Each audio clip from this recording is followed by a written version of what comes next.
Are Nazis, white supremacists, just weird people basically deciding what books our kids can read in classrooms all across the country? The Washington Post did a deep dive into this and came to some really startling conclusions. This is, frankly, just breathtaking. The title of the piece over at the Washington Post is Objection to Sexual LGBTQ Content Propels Spike in Book Challenges, which sounds kind of anodyne, but the subhead is where they kind of buried the lead into the subhead. An analysis of book challenges from across the nation shows the majority were filed by just 11 people. 11 people. 11 people are bringing all this to us. In total, officials in more than 100 of those school systems, which are spread across 37 states, provided 1,065 complaints totaling 2,506 pages. Nearly half of the filings, 43%, targeted titles with LGBTQ characters or themes. 36% targeted characters targeted titles featuring characters of color or dealing with issues of race and racism. So basically what you've got is homophobes and racists who are driving this process, and there's 11 people who are responsible for the vast majority of it. This, again, reading from the Washington Post, the majority of the 1,000-plus book challenges analyzed by the Washington Post were filed by just 11 people. Each of these people brought 10 or more challenges against books in their school district. One man filed 92 challenges. They were responsible for 60% of all filings. And to make it even more weird, the Post found individuals who filed 10 or more complaints were responsible for 2/3 of all challenges. In some cases, these serial filers relied on a network of volunteers gathered together under the aegis of conservative parents groups such as Moms for Liberty. This is, by the way, a brand new phenomenon. This tracks the Trump era. They note from the year 2000 all the way up to the early 2010s, fewer than 1% to 3% of book challenges filed in the United States had to do with going after books that had queer characters in them. 1% to 3%. In 2018, the second year of the Trump presidency, that number rose to 16%. 16% of the book challenges were going after the queer community. By 2020, it was 20%. And by 2022, now what happened between 2020 and 2022, Fox News got on the bandwagon and right-wing hate radio did. 45.5% of all challenges were against books that had positive characterizations of people who are members of the LGBTQ community. 45% in 2022. That's the last year for which there is data available. They also note in here, and I'm trying to find the place. Oh, this is interesting. Only 21% of the challenges are actually filed by parents. The majority of these challenges are not even coming from parents. 14% said that they were filing on behalf of a Moms for Liberty chapter. Only 2 out of these thousands of challenges were filed by students. 2, not 2%, 2. And it's only happening in a couple of states in a big way. Texas, 32% of all the challenges. Florida, 17% of all the challenges. Missouri, 11% of the challenges. No other state is in double digits. The next state, number 4, is Pennsylvania with 5%. Everybody else is 1%, 2%, 3%, something like that. You know, it's just...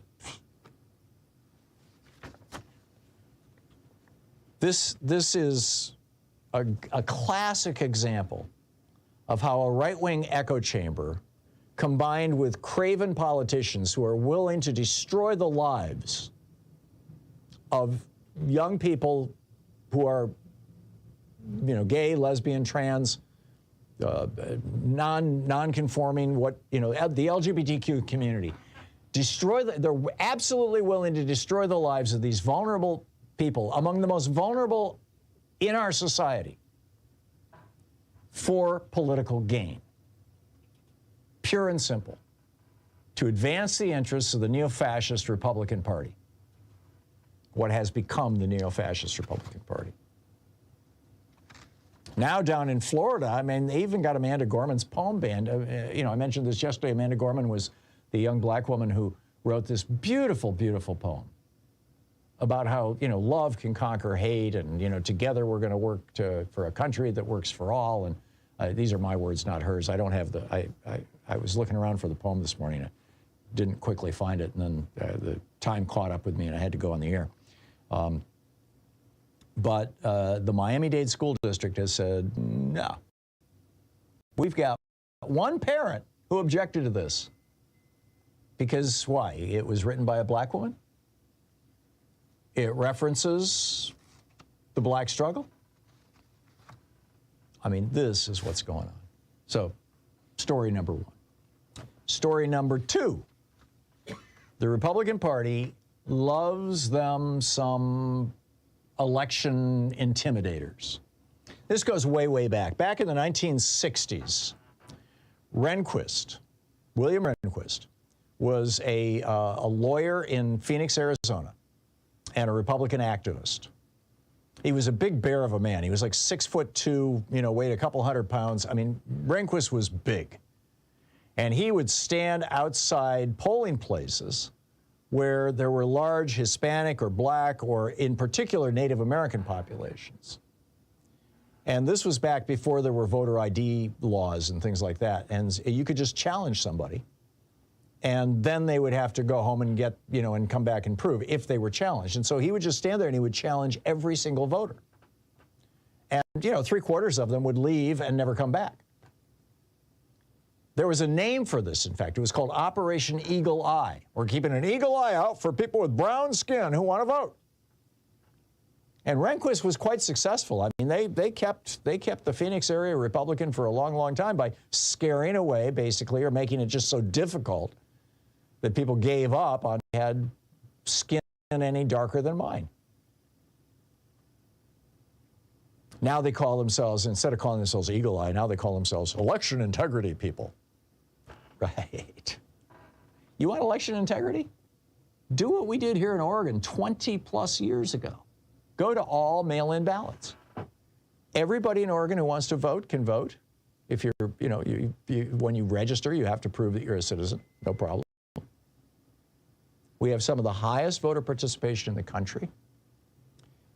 4 weeks before the election, you get the ballot in the mail, and you get a little booklet that describes all the candidates. They get to write their own descriptions. Louise and I sit at the coffee table or the dining room table, and we pull, with a laptop, and we Google anything we don't understand. Ballot initiatives, candidates we've never heard of, people running as judges and things like that. I mean, if it's not in the news, you don't know. It's wonderful. Vote by mail is just wonderful. Washington State does it. Utah does it, a Republican state. It's all vote by mail. There are 5 states now that are entirely vote by mail. This should be a nationwide thing. We have no voter fraud. We don't even have Republicans complaining about voter fraud here in Oregon. But now we've got this group linked to the so-called Election Integrity Network, which was launched by Ginny Thomas's good friend, Cleta Mitchell, the Republican lawyer. And there was, down in Florida, they had a problem in the last election, the 2022 election, with Proud Boys and other armed right-wing guys coming into polling places and basically menacing, intimidating black voters. Or even, just normal old people or students, in highly Democratic area. Anybody who looked like they might vote for a Democrat, these guys are. And so the legislature of Florida, which is controlled by Republicans, said this is not right. And so they put together this election integrity bill, which made it harder to vote, cut back on drop boxes, eliminated early voting days, all kinds of stuff to make it, better for Republicans and harder for Democrats, but also made it a crime to intimidate people inside the polling place. And Cleta Mitchell and her buddies got together and said, oh, you can't do that. You've got to keep it perfectly legal for those Proud Boys to go in there with their AR-15s and you know, look over the shoulders of people who are voting. And so, sure enough, Republicans in Florida stripped that language out of the legislation that has now passed and gone on to Ron DeSantis. There's another one. Mitchell's network is pushing another one in North Carolina that would, instead of stopping something that would prevent this, they're actually trying to promote it. It would give partisan poll watchers more freedom to observe election activity and make it more difficult to kick them out if they're intimidating people or if people are complaining about them. This is how the Republican Party is legally paving the way for the Proud Boys and extreme right-wingers to threaten people on Election Day. Once again, why don't we just go to vote by mail? We need a nationwide campaign for vote by mail. It is so easy. It's so comfortable. It works so well. There's no fraud. Nobody can complain about it. There's no voting machines to worry about. Maybe it's the voting machines lobbying against it, the companies. I don't know. But why not? This is the Thom Hartmann Program. I mean, wherever you live, if you live in a state that doesn't have, you know, universal vote by mail.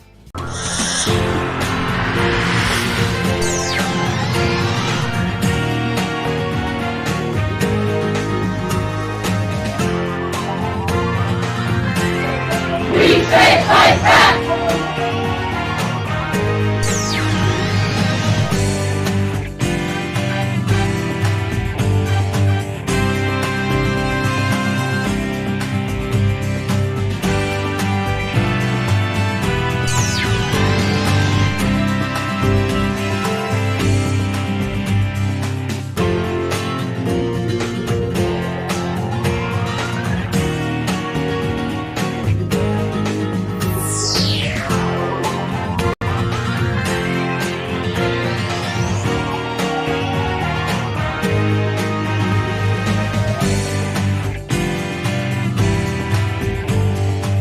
In addition to bringing you the Thom Hartmann Program here on Free Speech TV and Video Media Online, we also have a whole set of ways you can interact with us and tools you can use to spread the word about the importance of democracy and the threats to it in our republic.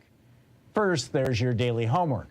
Sue Nethercutt puts together a daily email newsletter that has a link to every story I discuss on the air, so you can find my sources and you can share them with your friends. It's free and you can sign up at thomhartmann.com. Second, I publish my daily take every day over at the hartmannreport.com website. That's also free if you want the daily 5 days a week rant in your inbox. No ads either. Third, we have the podcasts. There's the free 1-hour version of our daily show that's advertising supported. You can find that wherever you get your podcasts normally. And then there's also the podcast of the entire 3-hour show with no advertisements, and that's available by subscription over at thomhartmann.com. So check them all out at thomhartmann.com and hartmannreport.com.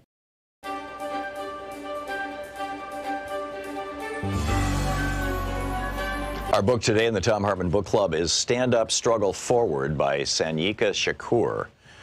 This is a book that was written back in the late 90s, but it's still very, very timely. This is from the second chapter titled Class Antagonisms Inside the Fundamental Contradiction of National Oppression. Having just passed the 19th and quickly approaching the 20th anniversary of the LA Rebellion, we should be reminded here of what Rodney King whimpered as he stood in front of a bank of microphones surrounded by class enemies and neo-colonial politicians. We should remember how he'd been dressed in that non-threatening cardigan sweater, white shirt, and black tie, how his hair had been tortured into submission by a jerry curl. We should reflect as well upon how timid and spooked he looked, and on how concerned and stern those who flanked him were as well. That was a Kodak moment. It was staged to foster an image of contrition and resignation, submission, a victim. Rodney King had been led to believe, through a bourgeois sense of reasoning, that the rebellion was really about him, that the reason new Africans and Mexicanos took to the streets of South Central was the result of his filmed beating. That, of course, is typical of mechanical bourgeois thinking. What it's not typical of, however, is someone from the hood. And this cuts both ways.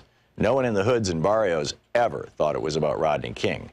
We'd all seen the film over and over like everyone else, but that was par for the course. We'd always seen that, long before anybody caught it on tape. Actually, we'd experience much more than that.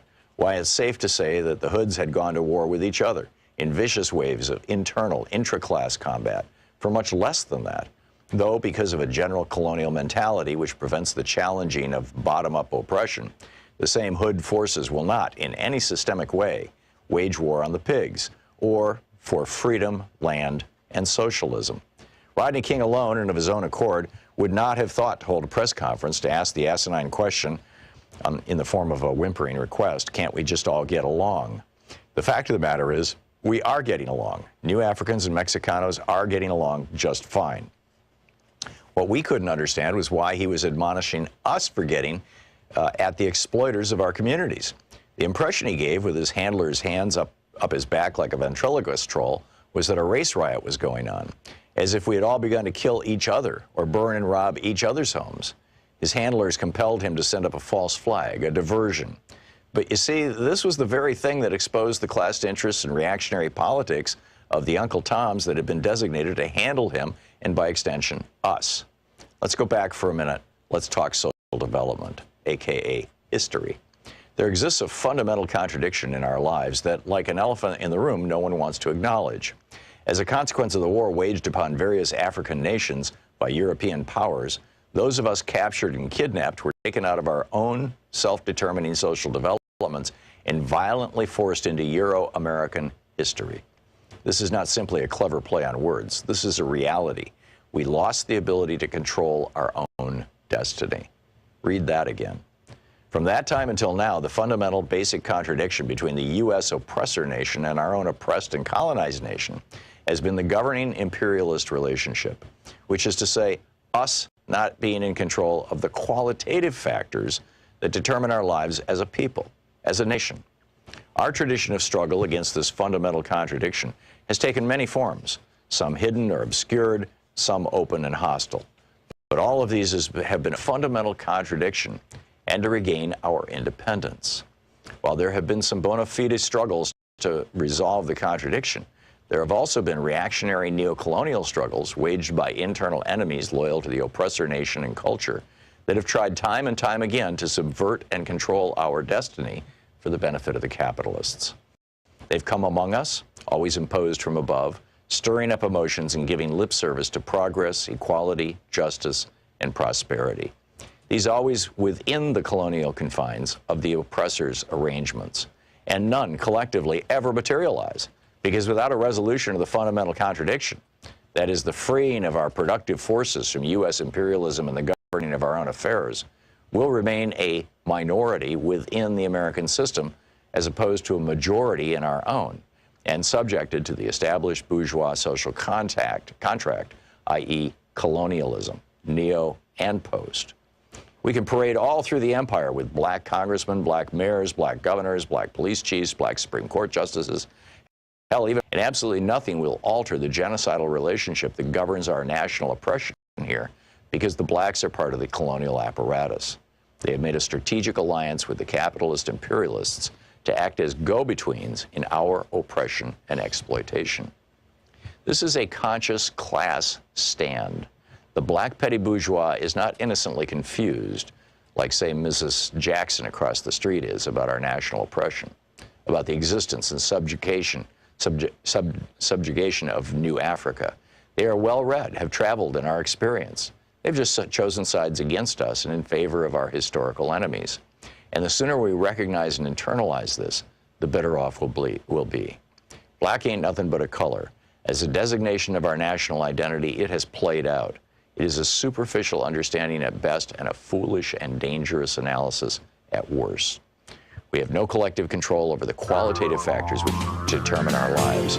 We do not, in other words, control our destiny, not as a people or a state. This is the Thom Hartmann Program. Hey, it's a brand new week. Happy, what is it, Monday? Indeed. I'm all disoriented. I went to CPAC this weekend. People are going, what? You went to CPAC? Actually, it was SEA-PAC, which I think stands for Seaside Pacific, but I'm not real sure.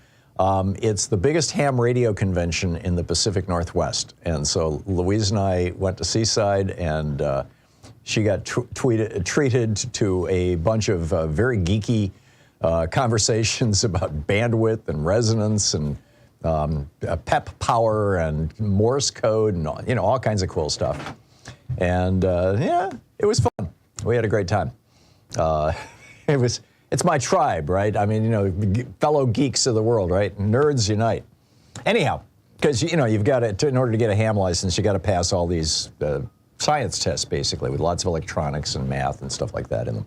Plus, you've got to be able to copy Morse code. Anyhow, we got a lot to talk about, but I'm back. We made it. The trip was just great. We had a wonderful time, and I'm back. And so let's talk about what's going on in the world today. A lot to talk about today. What happens when you tax corporations at over 50%? Like we used to do, like during the Republican Eisenhower administration. Top tax rate for corporations was 54%. What happened? What would happen if we went back to that? We'll get to that in just a moment. Also, what's going on with the Trump indictment with Jack Smith? Trump's lawyers just about 3 minutes ago walked out of the offices of the special prosecutor and or the offices of the grand jury or something associated with that. And the speculation has begun. Were they being A, notified that Trump is about to be indicted so that they could arrange, handing him over to federal authorities, or B, trying to cut a plea deal, or C, notifying the attorneys that they're the next people who are going to be witnesses before the grand jury because Trump keeps getting attorneys to lie for him and stuff like that ends up getting attorneys in deep hot water. The old joke, MAGA stands for making attorneys get attorneys. Nobody knows, but it looks like it's going to be a real interesting summer. So that's going on. You have the right to a gun, but not the right to travel. This is a pretty amazing story. We'll get to that in about 15 minutes. And we got a crazy alert. Fox News host, why try to save life on Earth when there's heaven? Really? Yeah. Bizarre glimpse into the right-wing worldview that's being portrayed, that's being shared over on Fox News every morning. In the second hour of our program, Joe Manchin confesses his willingness to make Trump president again. This is kind of sad. Now is the time to stop oil and gas exports from the United States. Why? Because Saudi Arabia just took an action.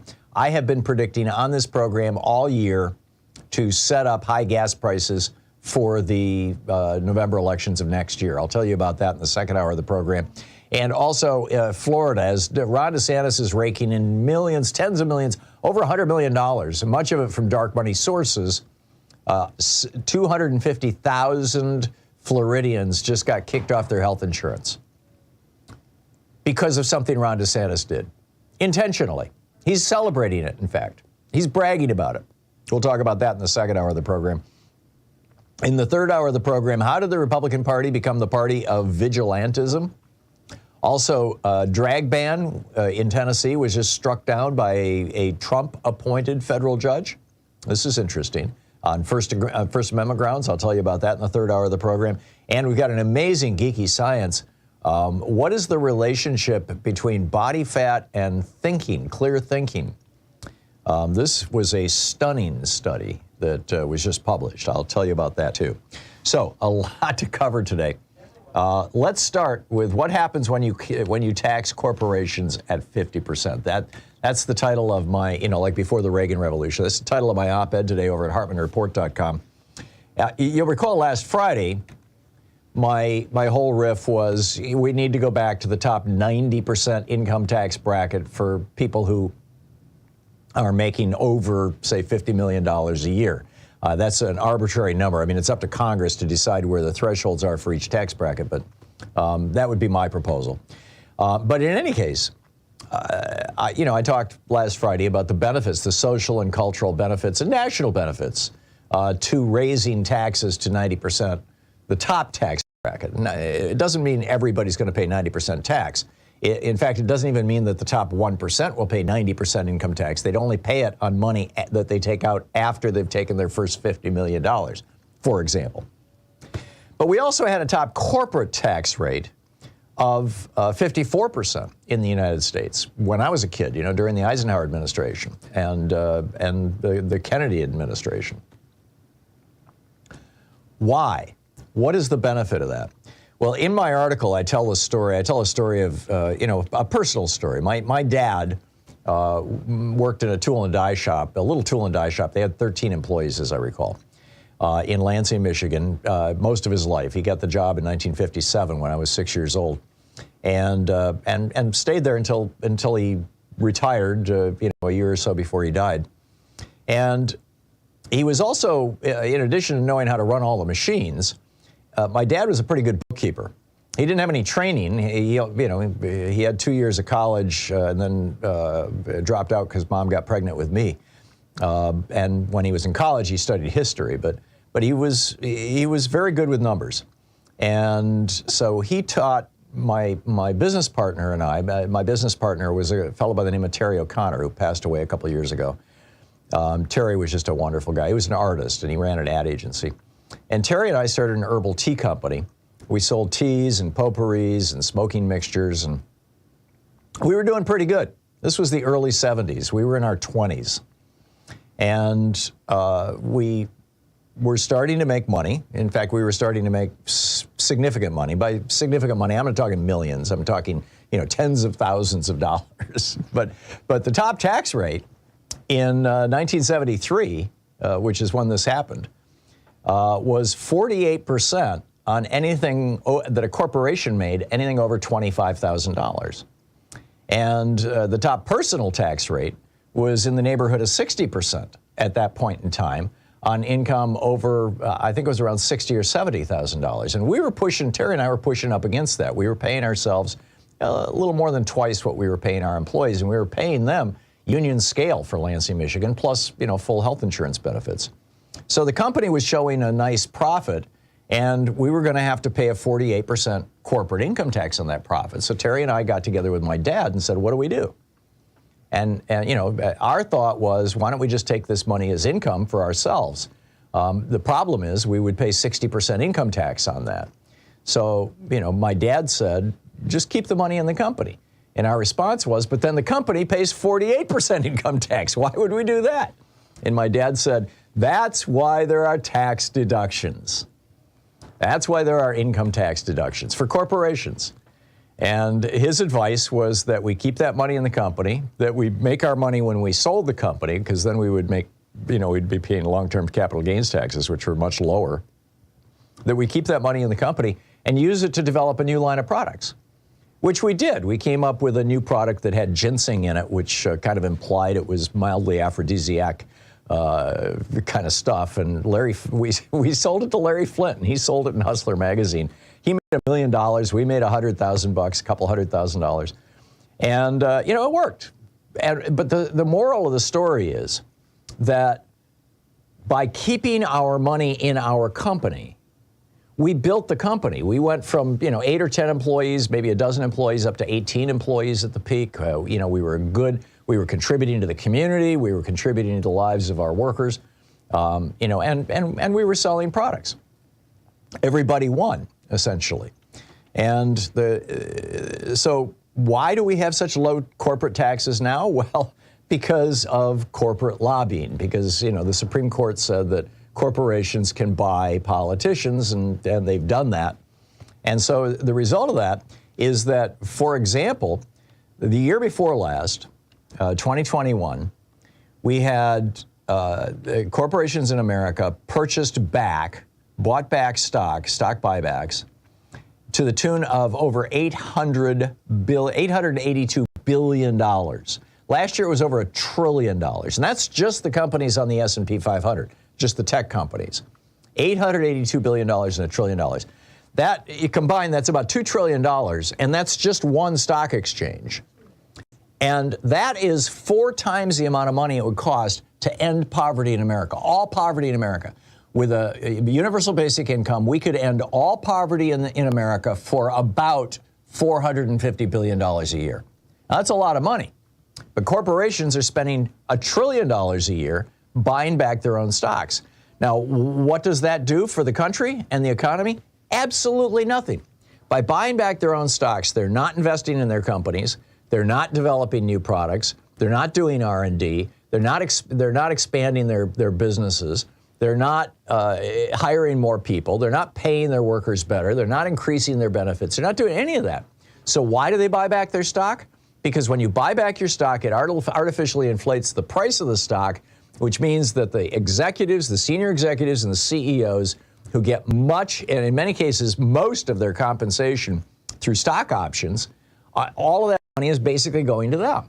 It's literally $1 trillion a year transfer of wealth from the stock market into the pockets of the senior executives of these giant corporations, which does no good for anybody.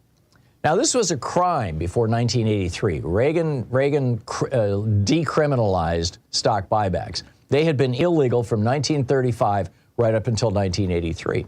So, I mean, that's kind of a whole separate argument, and we've had that conversation multiple times on this program. I wrote about it at some length and ranted about it here on the program back in December. But it's just one example of the stupid things that we let corporations do when we should be incentivizing them to do more R&D, to develop new products and things like that, like what Terry and I did, what my dad advised us to do. What causes that incentive? What pushes companies to do that? A high income tax rate.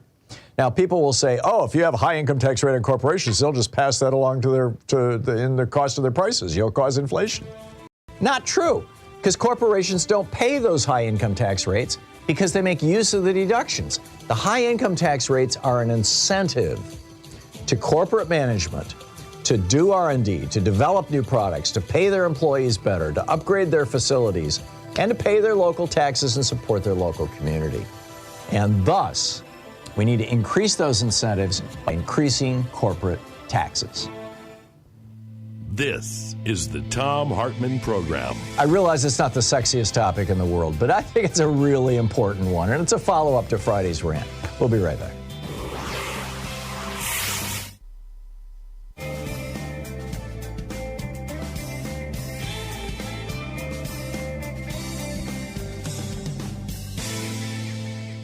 And welcome back, Tyrone in Harlem, New York. Hey, Tyrone, thanks for watching us on YouTube. What's on your mind today? Hey, Tom, what's on my mind is it true that any law that our Congress put into place, the Supreme Court can overturn? Yeah, sadly.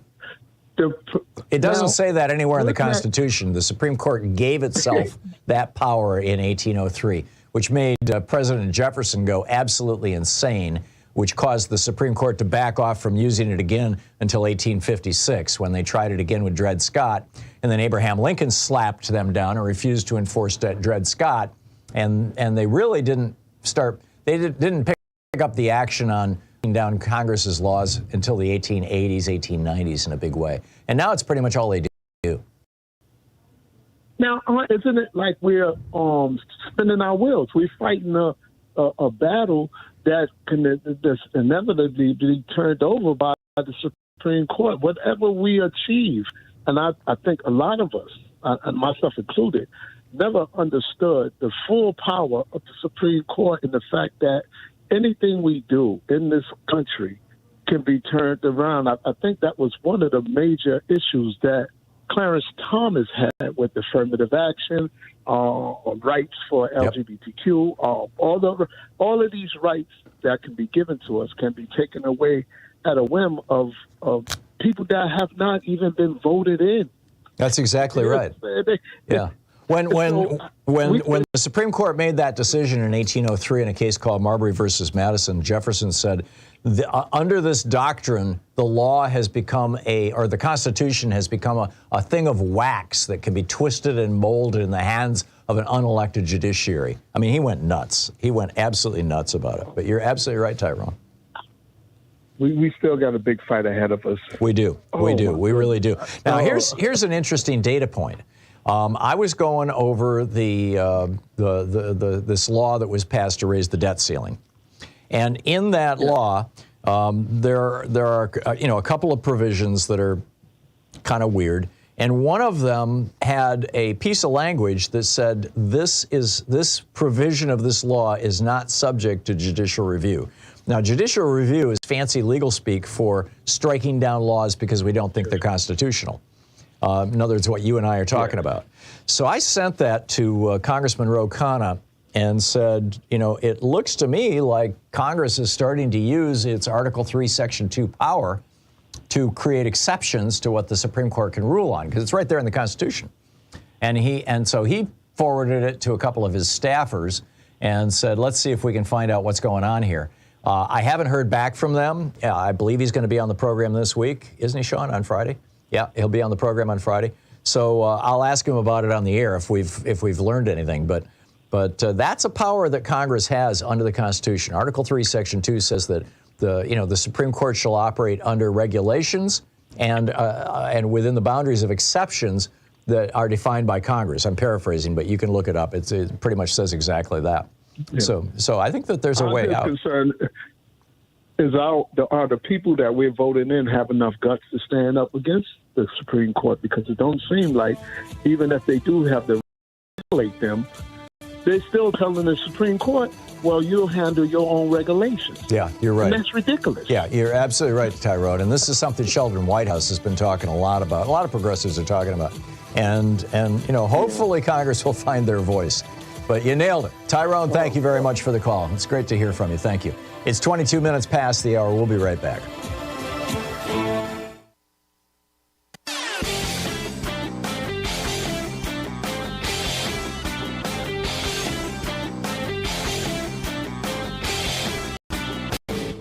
Missed my opening rant today? It's usually published over at HartmannReport.com, where you can read it and share it with your friends for free. Check it out, HartmannReport.com.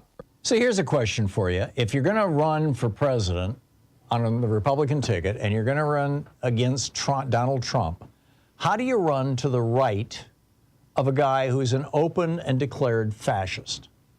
This is the real crisis that the entire GOP field is facing. Ron DeSantis thinks he can do it.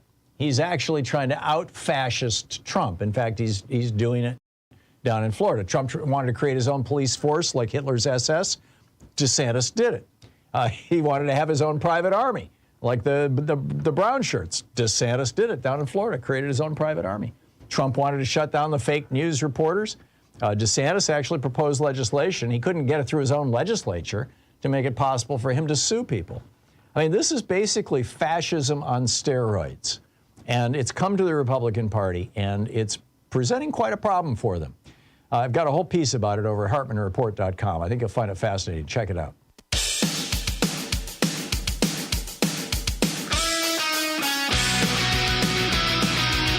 All righty, welcome back. So you think you have the right to travel, the constitutional right to travel? Well, maybe, maybe not. You certainly have a constitutional right to a gun, according to the Supreme Court. But Idaho Governor Brad Little last week signed a law, a brand new bill. This is the first in the nation, that makes it a 5-year in prison felony to transport a minor out of the state of Idaho to get an abortion. And of course, there's basically no abortion allowed in Idaho now. So this could also restrict travel in unanticipated ways, writes Zon Villains over at Daily Kos. For example, if an aunt or a cousin takes a teenager on a trip, and during that trip the teenager has a miscarriage, the aunt or cousin could be prosecuted for getting her appropriate medical care if they take her to a medical facility in another state to complete the miscarriage, for example, a procedure called an abortion. Or if a teenager travels with a friend on vacation and then, leaves the party to go get an abortion in that other state, even if this wasn't the main purpose of the trip, all the people involved who transported that teenager could end up 5 years in prison. Now, in the Dobbs decision, Justice Kavanaugh, in his concurring opinion, wrote that a state cannot bar a resident from traveling to another state to get an abortion. In other words, this isn't going to be so bad. Yes, some states are going to outlaw abortion, but others won't. So everything's going to be good. Don't worry. Well, it turns out that the extent of the right to travel is far from a settled question. There is no explicit right to travel in the Constitution. And as Jeffrey Filipovitz of Spears and Filipovitz, a civil rights attorney down in Georgia, said, quote, "There's no reason to believe that a majority of the Supreme Court will recognize the right to travel to another state to obtain an abortion." even though Kavanaugh said it in the hearing. What this really does is it criminalizes travel for women. And the reason why is pretty simple. As this diarist notes on Daily Kos, there's nothing that distinguishes an abortion from a miscarriage after the fact. So suddenly every pregnancy becomes subject to criminal law. And because an early miscarriage is indistinguishable from a period, regular menstrual periods, too, could be a probable cause for an investigation into a woman who might have traveled out of state and then had her normal period out of state. And by the way, this is probably not going to stop. Right now, it just covers minors who don't have parental consent. They're not going to stop here. These people don't just want to stop, abortions or force women into unwanted pregnancies. They want to physically restrain women as well. This is bizarre. You're listening to the Thom Hartmann Program. Call 202-808-9925. Why do conservatives think it's okay to trash our planet's biosphere? I'll give you the answer right after the break. It's bizarre.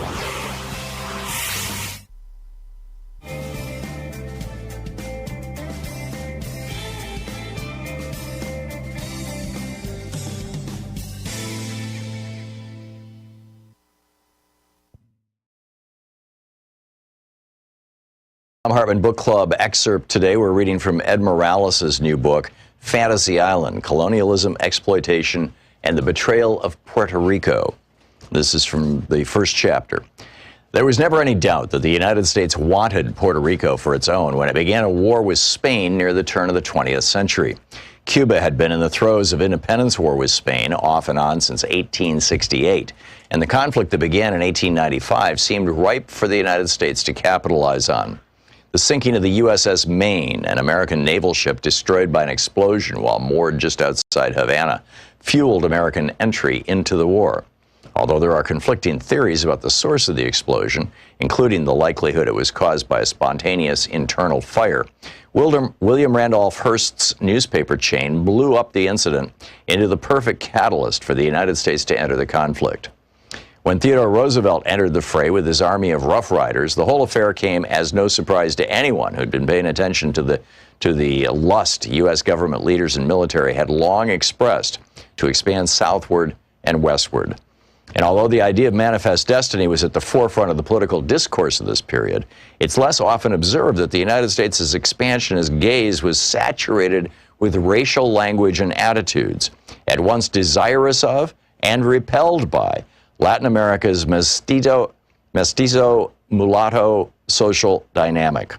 The Haitian Revolution at the end of the 19th century and into the 20th created a U.S. obsession with both Cuba and Puerto Rico because of the potential of a similar black-led revolt on those islands. In 1826, Virginia Senator John Randolph feared that such a revolt would render the southern United States vulnerable to invasion from Cubans in rowboats.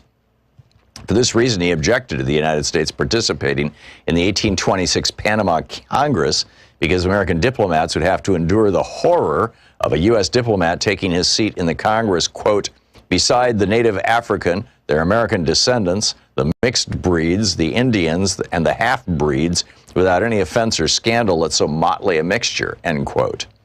The logic driving this perspective underlined not only the importance of slavery to the emergence of capitalism in the 19th century, but also, as Matthew Karp points out in this vast southern empire, the extent to which slave owners and their elected representatives disproportionately shaped U.S. foreign policy.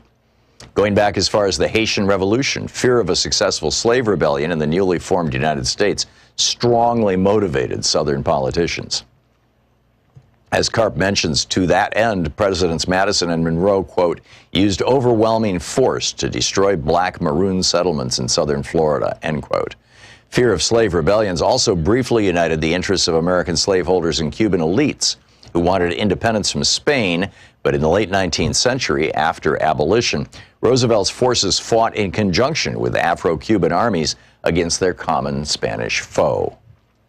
The move to wrest Cuba and Puerto Rico from Spain came just as Spain had finally relented to end slavery as a concession to black rebel Cuban armies that had formed to push for independence. In a further move to placate continued unrest on the island, in November 1897, Spain signed automatic charters for Cuba and Puerto Rico, which gave limited home rule governments to both islands.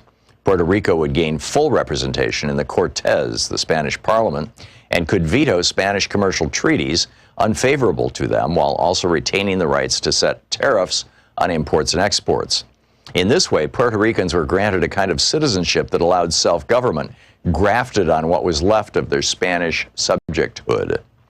Yet on July 25th, 1898, 8 days after the first meeting of the newly formed Puerto Rican Parliament, U.S. troops arrived in the southern port of Guanica and replaced the Spanish flag with the stars and stripes. This date would be remembered over 50 years later, when the United States finally followed through on a project to allow Puerto Ricans to have limited autonomy and self-government. But at the time, it was both the end of Teddy Roosevelt's splendid little war and the beginning of the current quandary over what exactly Puerto Rico's new colonial master would do with the island. Although historians agree that there was no pre-existing plan for designating Puerto Rico's status, there was a general belief that Puerto Rico could be incorporated as a U.S. territory, and probably would be. This led many to assume that it would follow a similar path to statehood as former territories like Florida and Louisiana. At the very least, it would, by acceding to military control, receive, quote, the advantages and blessings of enlightened civilization, end quote, as Puerto Rico's first military governor, Nelson A. Miles, declared 3 days after the landing of Guanica. Because Cuba was so militarized during its wars for independence, the United States decided to allow it national sovereignty, thinking it could still exert considerable control over the economy because of existing business interests and a ready-made set of Cuban consumers who were already buying Ford Model Ts. But although Puerto Rico had experienced anti-Spanish uprisings in the mid-19th century, in 1898 they did not have nearly the same level of armed mobilization present. So the United States held on to it, particularly because of its geographic location, which would provide the United States with a stronghold on the easternmost tip of the Caribbean. The book is Fantasy Island by Ed Morales.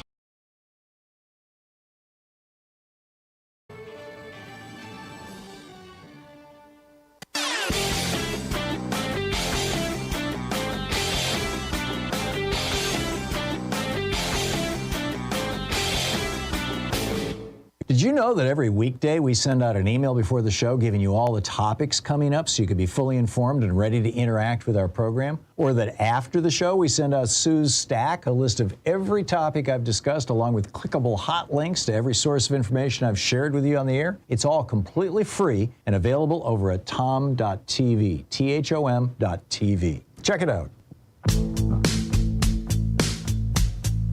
Welcome back. So why would Fox News be arguing that we don't do anything about pollution, about all the carbon pollution that is damaging the earth? By the way, just an aside here. Arnold Schwarzenegger last week was in Europe speaking at one of these conferences that had to do with climate change. He is a big advocate for doing something about climate change, the former Republican governor of California, an actor, of course. And he said, we need to stop calling it climate change. He said, nobody, these are not words that activate people. We need to stop, saying, oh, there's too much carbon dioxide. That's meaningless. He says, just call it pollution. Everybody knows pollution is bad. I think Arnold's onto something. Anyhow, on Fox and Friends Sunday, they were having a conversation about whether we should do anything about saving the earth, maintaining a habitable planet for our children and grandchildren. And they were basing their conversation on Vivek Ramaswamy, the Republican who's running for president, saying that faith would be his guide if he became president in 2024, or in 2025, I guess is when he would become, if he won in 2024. And so that led to this conversation about, oh, well, faith is a wonderful thing, and I don't disagree that faith can be a wonderful thing, and it is for many people. It is for me, frankly. But their shtick, the rant that they made, well, I'll give you the quote. This is Rachel Campos Duffy, just breathtakingly stupid argument here. She was trashing Democrats, liberals, she said. She said, liberals only see Earth as the end game while conservatives look beyond. I mean, that's not the verbatim quote. Here's the quote. She said, for them, liberals, for them, where we live right now, this place, Earth is it.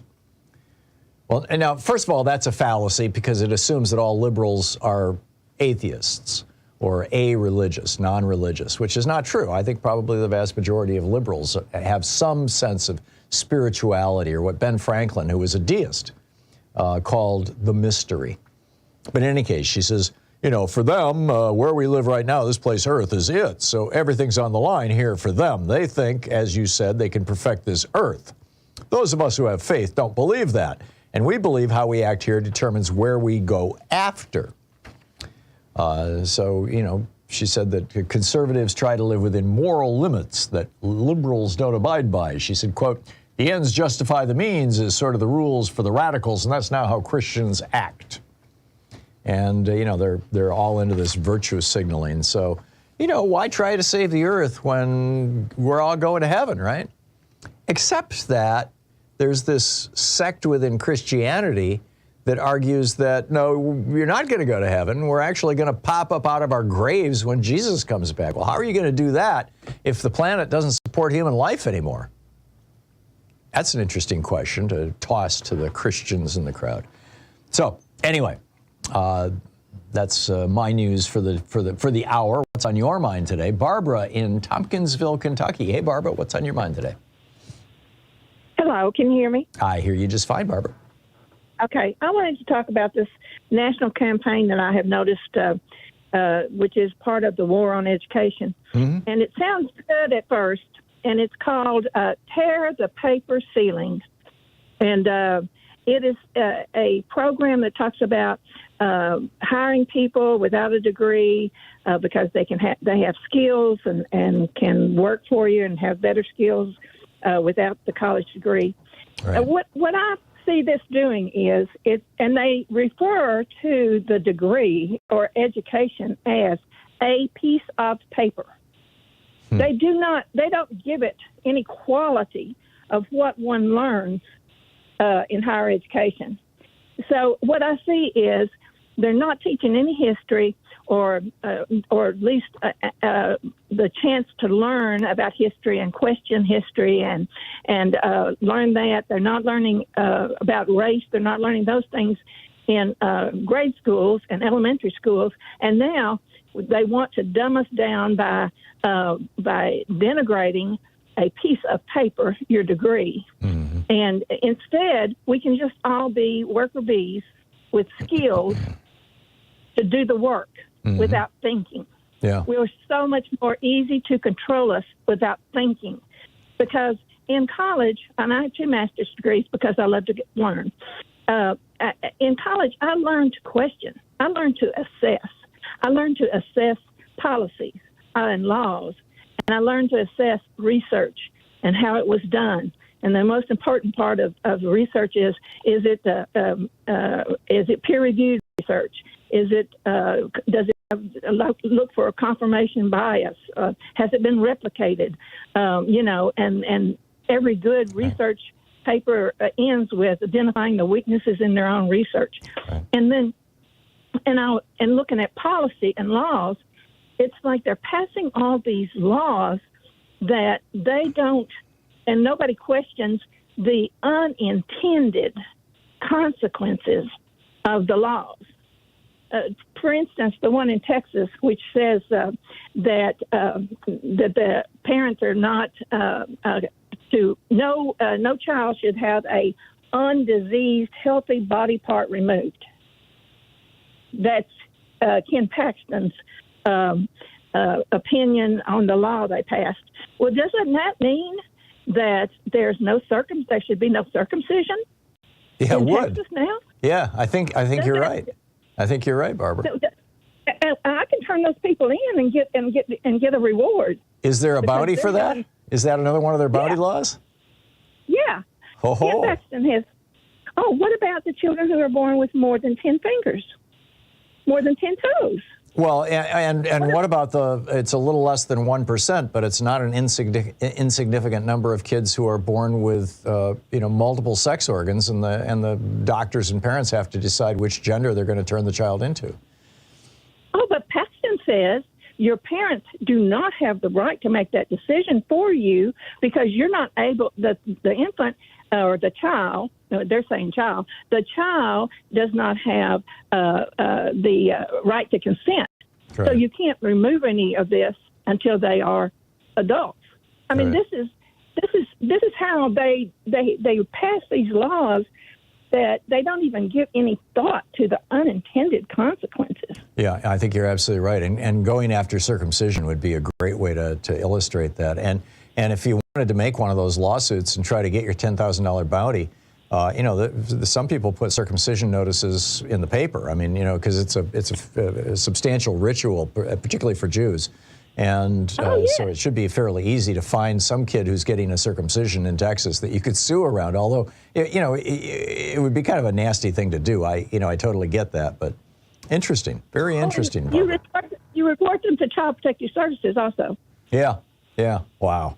And incredible. I was a social worker and did child abuse investigations for years, and that's such a conflict with our philosophy and our everything in our training. You're going to send people who are trained to help out to do these investigations on parents who are trying to help their children. I mean, it's a mad, mad world. Yeah, it really is. Barbara, thank you. Thanks for it was brilliant. Thank you so much. Paul in Ventura, California. Hey, Paul, thanks for listening to KPFK. What's up? Hi, Tom. I'm totally in agree with you on the raising the individual tax rates, but I have some concerns about the corporate tax rate increase because I think the main driver of whether or not they can pass the corporate tax rate increase along would be because of the responsiveness of their own customers to that increase in the prices. Well, you're believing a logical fallacy here, Paul, which is that when you have high corporate tax rates, the corporations pass those taxes along as higher prices in products. In other words, it produces inflation. But here's how it works. It's just like what I described with our little company. When a company is looking at a 50% income tax rate, there is a certain amount of profit that they're going to declare because they want to use that for dividends. But beyond that, companies don't pay those high income tax rates. I doubt there was a company in America that was paying 50% income taxes back when the rate was at 50%. What that high income tax rate does is it causes the senior management of the company to say, how can we spend this money to help the company rather than give it to Uncle Sam? How can we do it in ways that will reduce our taxable income? And research and development is 100% tax deductible. So if you develop new products, you don't have to pay taxes on that money. Increasing the salaries of your employees is 100% tax deductible. This is, one of the reasons why back when corporate tax rates were so high, people were paid good money back in the 50s, 60s, 70s. Once the tax rates went down, the incentive to pay people well went away. Offering benefits to people, expanding their benefits, giving them 401ks or giving them, fully paid health insurance. That's 100% tax deductible. Expanding your business, building a new factory, opening a new store, buying, hooking up with an ad agency or marketing firm and selling more of your product more successfully. These things all build companies. They make companies more vibrant and thus communities more vibrant. They expand employment in communities and they lower tax rates. Right, but what I was saying is if these companies that have monopoly power, they don't have the competition to, like you faced in your company. These companies at the commanding heights of the American economy have shown right now in response to change, they can pass along price increases to us and gouge us now. No, it wasn't. No, wait a minute. You're mixing apples and oranges. It wasn't competition that caused Terry and I to develop a new product line. It was the threat of taxes. Competition actually ultimately kind of wiped out our business. Mo Siegel and Celestial Seasonings ate our lunch by the late 70s. Yeah, but Tom, if you had a lot of people that were selling a similar product, you're faced with a constraint because if you raise your products too much, your prices too much, they would go somewhere else. But these companies now that have monopolistic or near monopolistic power, they can pass those along. And the other thing, they can. You're absolutely right. But that has nothing to do with the discussion of tax policy. That's a discussion of whether we should be enforcing anti-monopoly laws. And that's a whole separate rant. I wrote a whole separate book about that, The Hidden History of American Monopolies. Yeah. And I completely agree with you. But that doesn't relate to tax policy. Well, one thing that does is the idea that countries in other countries would offer a big incentive for these corporations to move their headquarters. I think we've seen companies that would try to merge even with Canadian companies so they could get a better deal. And even if I think it should be a bargaining chip, in other words, that we threaten the concept, we go back up to a 50% corporate tax rate, and then we use that to leverage an increase in the individual tax rates. Yeah, interesting. And a Tobin tax on the foolish idea that you can do stock buybacks. That's obscene, and we need to change that. Oh, we need to outlaw it. I mean, it was against the law. It was a felony. You go to prison for doing that up until 1983. You may not be able to get it outlawed, but you can sure use the Tobin tax on that. We could. You're right, Paul. Thank you. You're listening to Thom Hartmann. Visit thomhartmann.com for audio and video archive. Fascinating stuff. 47 minutes past the hour. We'll be back with your calls in just a moment.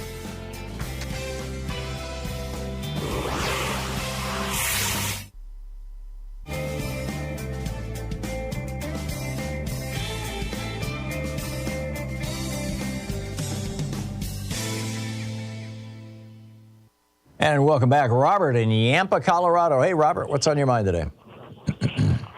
Well, I agree with you on most everything on the progressive income tax. What? Is a lot of people, can you hear me? Sort of. Your phone is breaking up pretty badly, but let's try it. Okay. Is this a little bit better? Yeah. Yeah, keep going, Robert. Okay. What's occurred to me is that a lot of people really don't understand the way the progressive income tax works, and I think the tax forms and tables feed into that. You used to have to go through a worksheet, like back in the 60s. You had to go through a worksheet, and it would clearly show what how much you paid in each level, each bracket, tax bracket. And I think we should go back to that because, like, my son was talking to a nurse practitioner who had a master's, and she didn't really grasp how progressive income tax worked. Right. She thought it was always the same, a flat rate.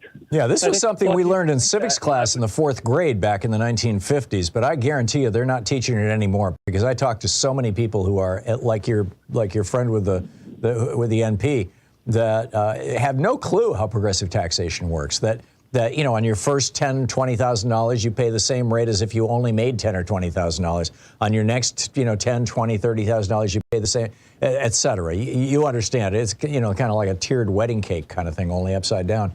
But yeah, I get it. So my suggestion is to go with a worksheet rather than the tables. Get rid of those tables. Mm-hmm. Because the tables, you go to line 40 and go to your income, it tells you what you pay. Right. Well, that gives the impression that people just assume that you pay the same rate on everything. And I think an executive order, could require the IRS to get rid of all that paper and just have a worksheet.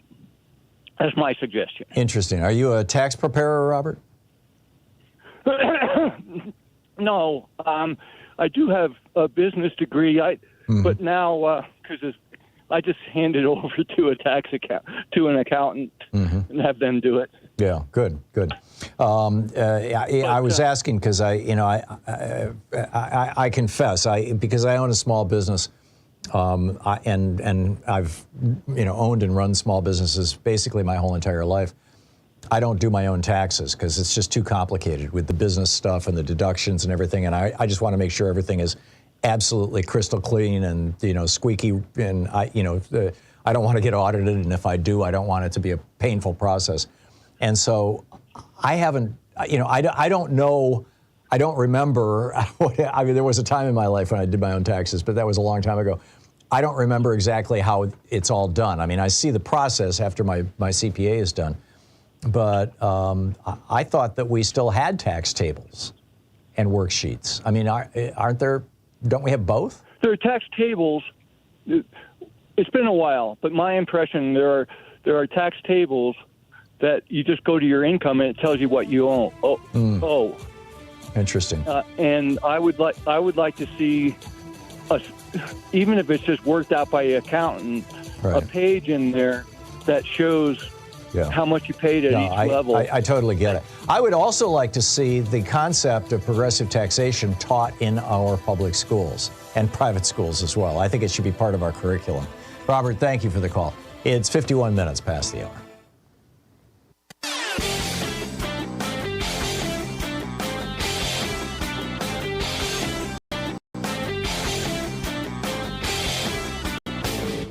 Hey, thanks so much for sharing our program and for reaching out to our stations and sponsors and letting them know that you're listening. It really means a lot to us.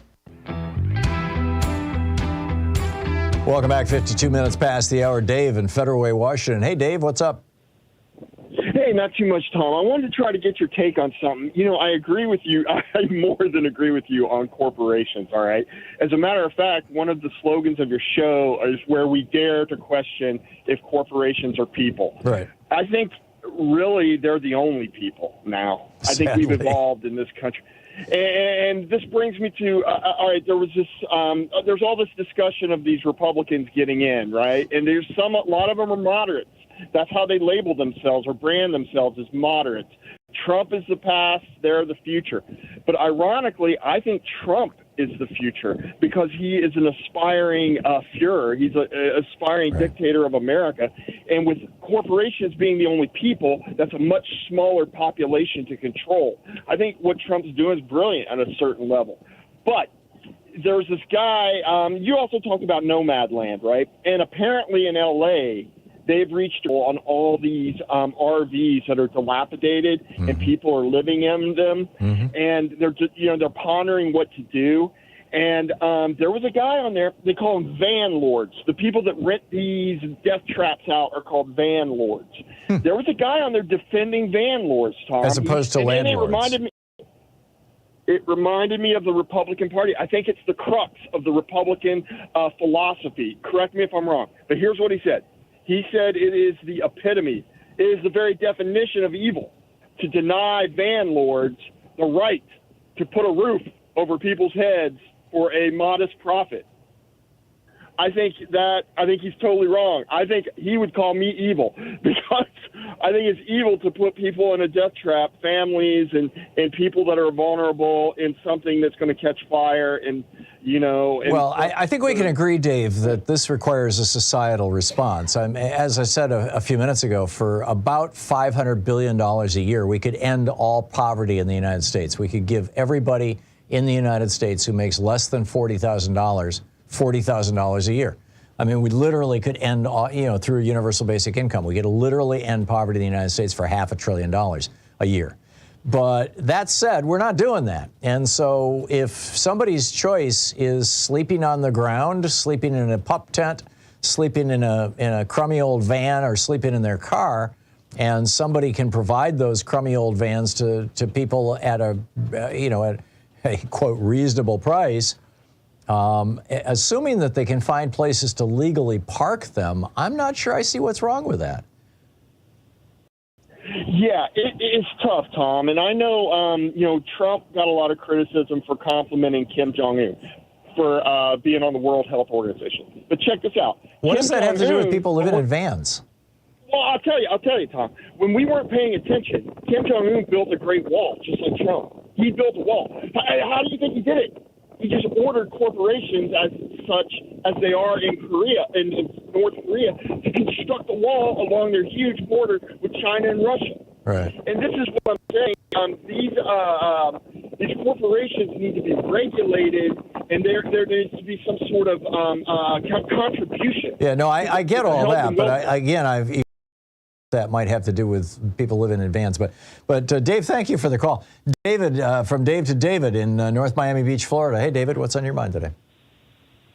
Hey, y'all. Yes, South Florida, where there is no right to air conditioning. What could go wrong? Yeah, right. Yes. So while we're waiting for a Disney remake of Santa Fe Trail, but about instead of a Fugitive Slave Act, I imagine a Fugitive Mom Act. Yes, Yeah. I want to disagree with you. That, yeah, it's bad that we don't have 50% top marginal income. The bigger problem, I'm afraid, that half the voters suffer from some form of time blindness. You're an expert on ADHD. Whether it's the tool shop guy in his 90s who can't figure out why people won't go to work for really bad money and no benefits, or and remember, he's also the guy who led the corporate boycott of Air America Radio back in the day. Things for nothing. Or, of course, our buddy Rupert Murdoch, who wants America to look like what again? Australia in the bad old days? Yeah, no, he wants, my opinion is that Rupert Murdoch is a white supremacist. And that's the animating principle of his networks and media all around the world. Now, I might be wrong, and I'm happy to be proven wrong, but it certainly seems that way. David, thank you for the call. We'll be right back. You're listening to Thom Hartmann.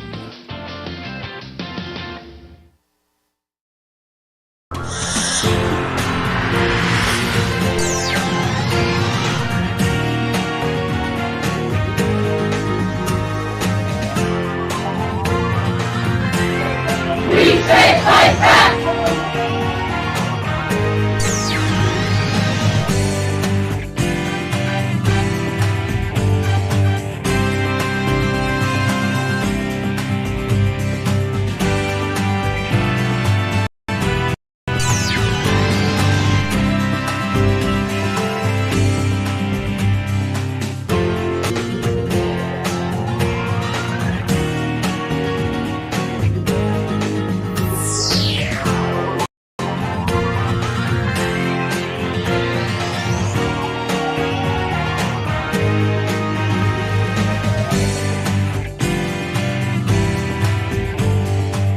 In addition to bringing you the Thom Hartmann Program here on Free Speech TV and Video Media Online, we also have a whole set of ways you can interact with us and tools you can use to spread the word about the importance of democracy and the threats to it in our republic.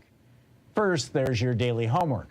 Sue Nethercutt puts together a daily email newsletter that has a link to every story I discuss on the air, so you can find my sources and you can share them with your friends. It's free and you can sign up at thomhartmann.com. Second, I publish my daily take every day over at the hartmannreport.com website. That's also free if you want the daily 5 days a week rant in your inbox. No ads either. Third, we have the podcasts. There's the free 1-hour version of our daily show that's advertising supported. You can find that wherever you get your podcasts normally. And then there's also the podcast of the entire 3-hour show with no advertisements, and that's available by subscription over at thomhartmann.com. So check them all out at thomhartmann.com and hartmannreport.com.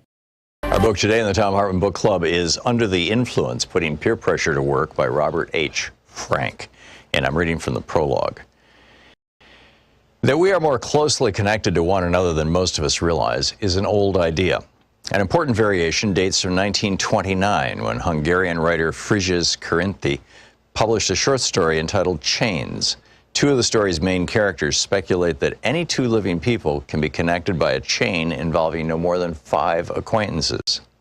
That some such chains exist is hardly surprising, since most of us can think of people in distant locations to whom we're connected through a small number of intermediaries. The man bites dog aspect of Karinthy's conjecture is that almost any two people, A and E, could be linked by a chain like A knows B, B knows C, C knows D, who knows E.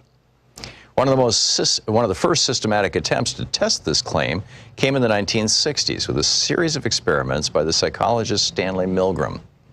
In it, he sent packages containing a small booklet to 96 people chosen at random from the Omaha, Nebraska telephone directory. His cover letter asked them to try to forward the booklet to a specific residence of Boston, Massachusetts, through a chain of personal acquaintances. He told them the name and address of the Boston resident, that he worked as a stockbroker, and that the first person in their chain should be somebody they knew on a first-name basis.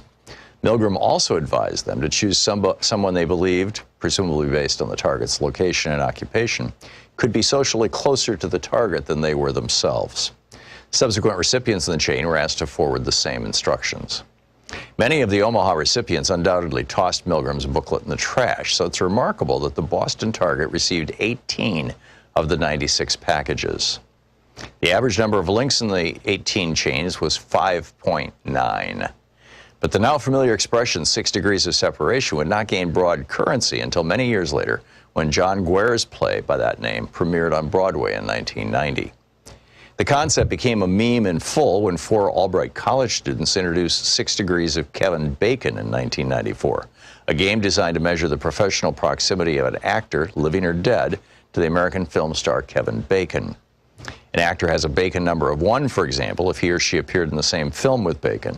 Someone who appeared in a film with another actor who appeared in a film with Bacon has a Bacon number of 2, and so on. The average Bacon number is 2.95 among actors who have one. In that group, even the actor most distant from Bacon, William Rufus Shafter, has a Bacon number of only 7. Shafter, a Union Army officer during the Civil War, appeared in 2 films in 1898.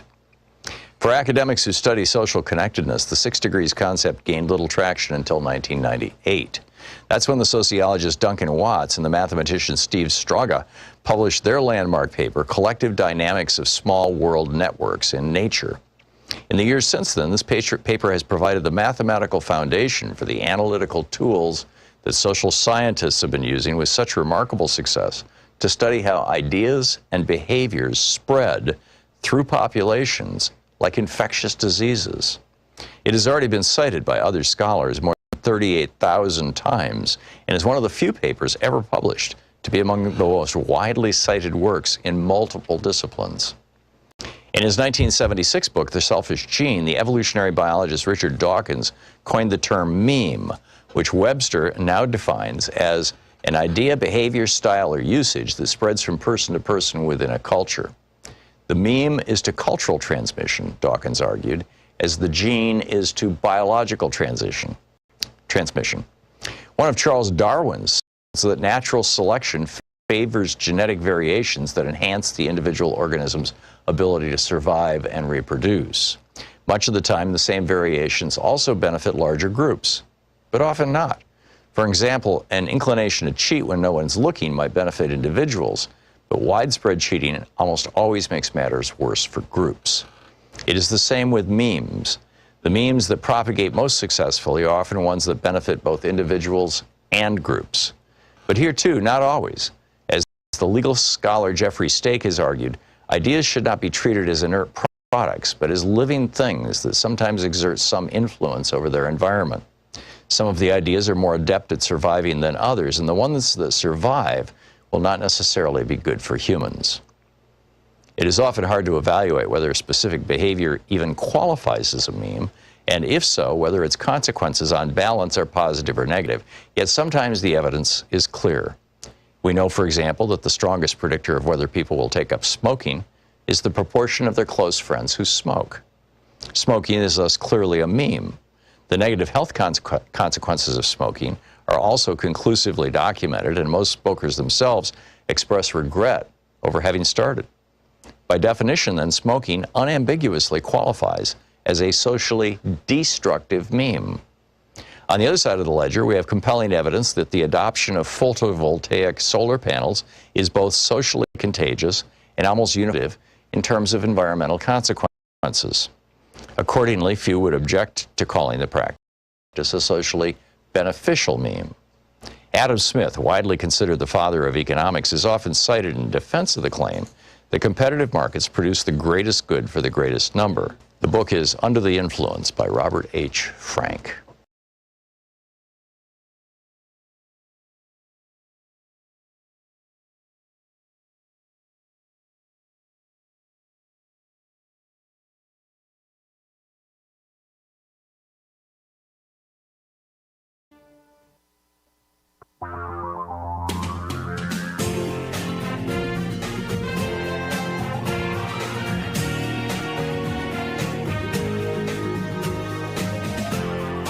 This is the Thom Hartmann Program. Welcome back to the second hour of our program. So in 2016, in the 5 states that flipped the election in the Electoral College to Donald Trump, keep in mind, Hillary Clinton won 3 million more votes nationwide than Donald Trump did. But we don't make presidents based on who wins the election. We make presidents based on who gets the most Electoral College votes, which is, an anachronism that goes back to the founding of the Republic, when there were not, we didn't have telephones and radio and television. We didn't even have telegraph. We didn't even have electricity. Ben Franklin was still flying kites, right? So, the whole Electoral College thing was put into place because, somebody living in Georgia had no way of knowing who this guy running for president was, who was from Virginia, for example, or from Massachusetts. And so the Electoral College, the idea was those electors would all travel up to Washington, D.C. They'd meet the candidates, get to know them. They'd find out if any of them had, quote, low moral character. This is what Alexander Hamilton argued in one of the Federalist papers. It's in the 30s, I think, or maybe the 20s.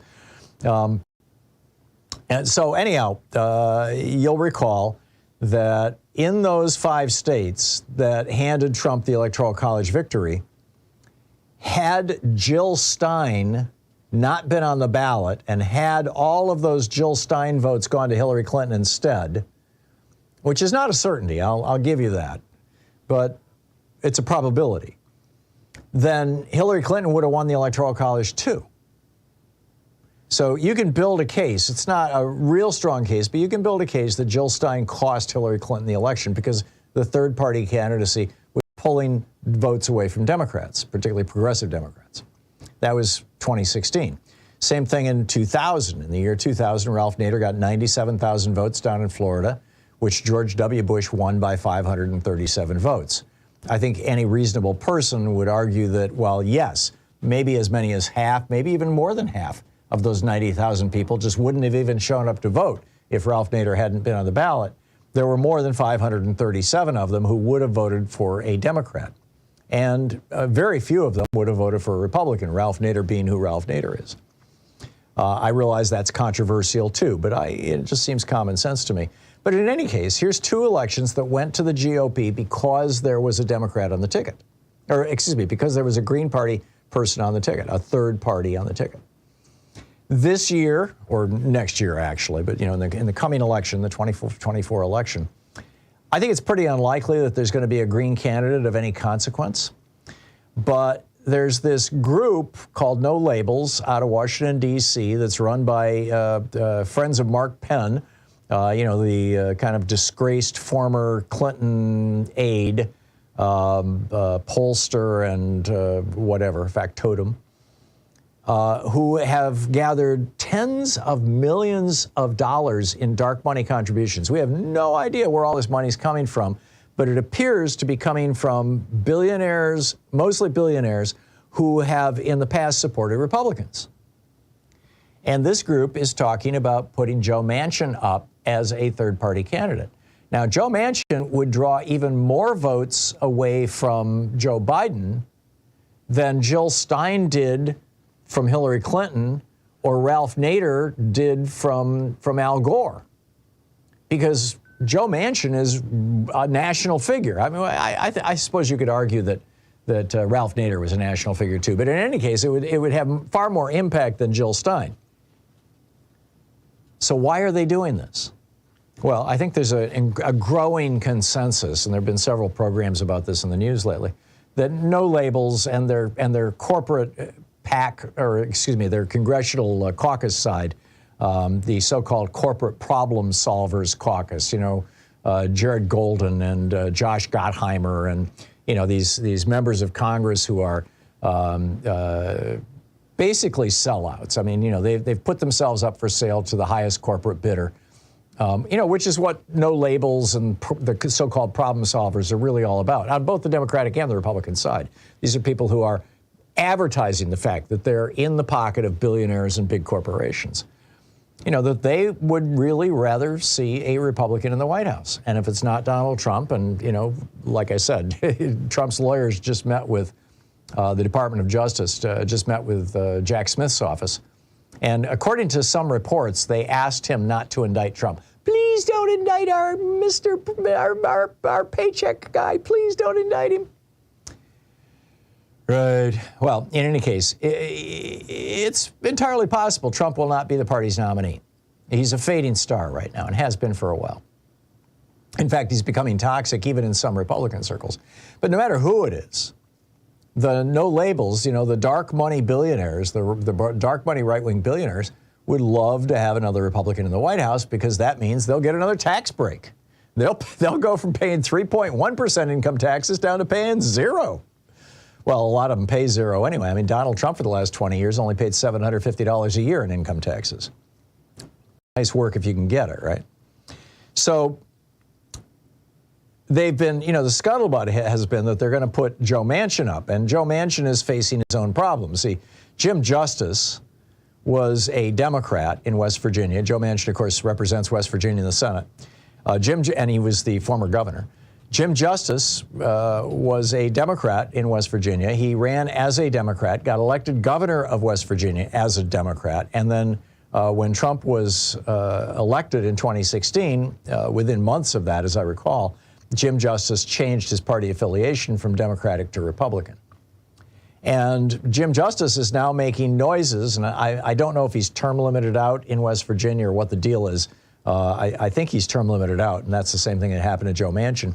Because Jim Justice is now talking about running against Joe Manchin next year for the United States Senate seat from West Virginia. And he's polling 22 points ahead of Joe Manchin. So Manchin might be looking for, what else do I do? Or what's my swan song? Or how do I go down in the history books as having been a consequential guy? He is, he's older than me. I think he's around 74, 75, something like that. So, he's no spring chicken, too. I mean, maybe it's just time to retire and go live on, he's a coal baron. He's a multi-millionaire because of his coal company. And, just sit on his laurels. But this might be his swan song. So he was on Fox News Sunday, Joe Manchin was, and he was asked straight up, are you going to run for president on this no labels ticket? And he said, not ruling anything in, not ruling anything out. In other words, maybe make me a big enough deal. I think this is reprehensible. I think it's reprehensible that the whole thing is happening. I'm not surprised by it.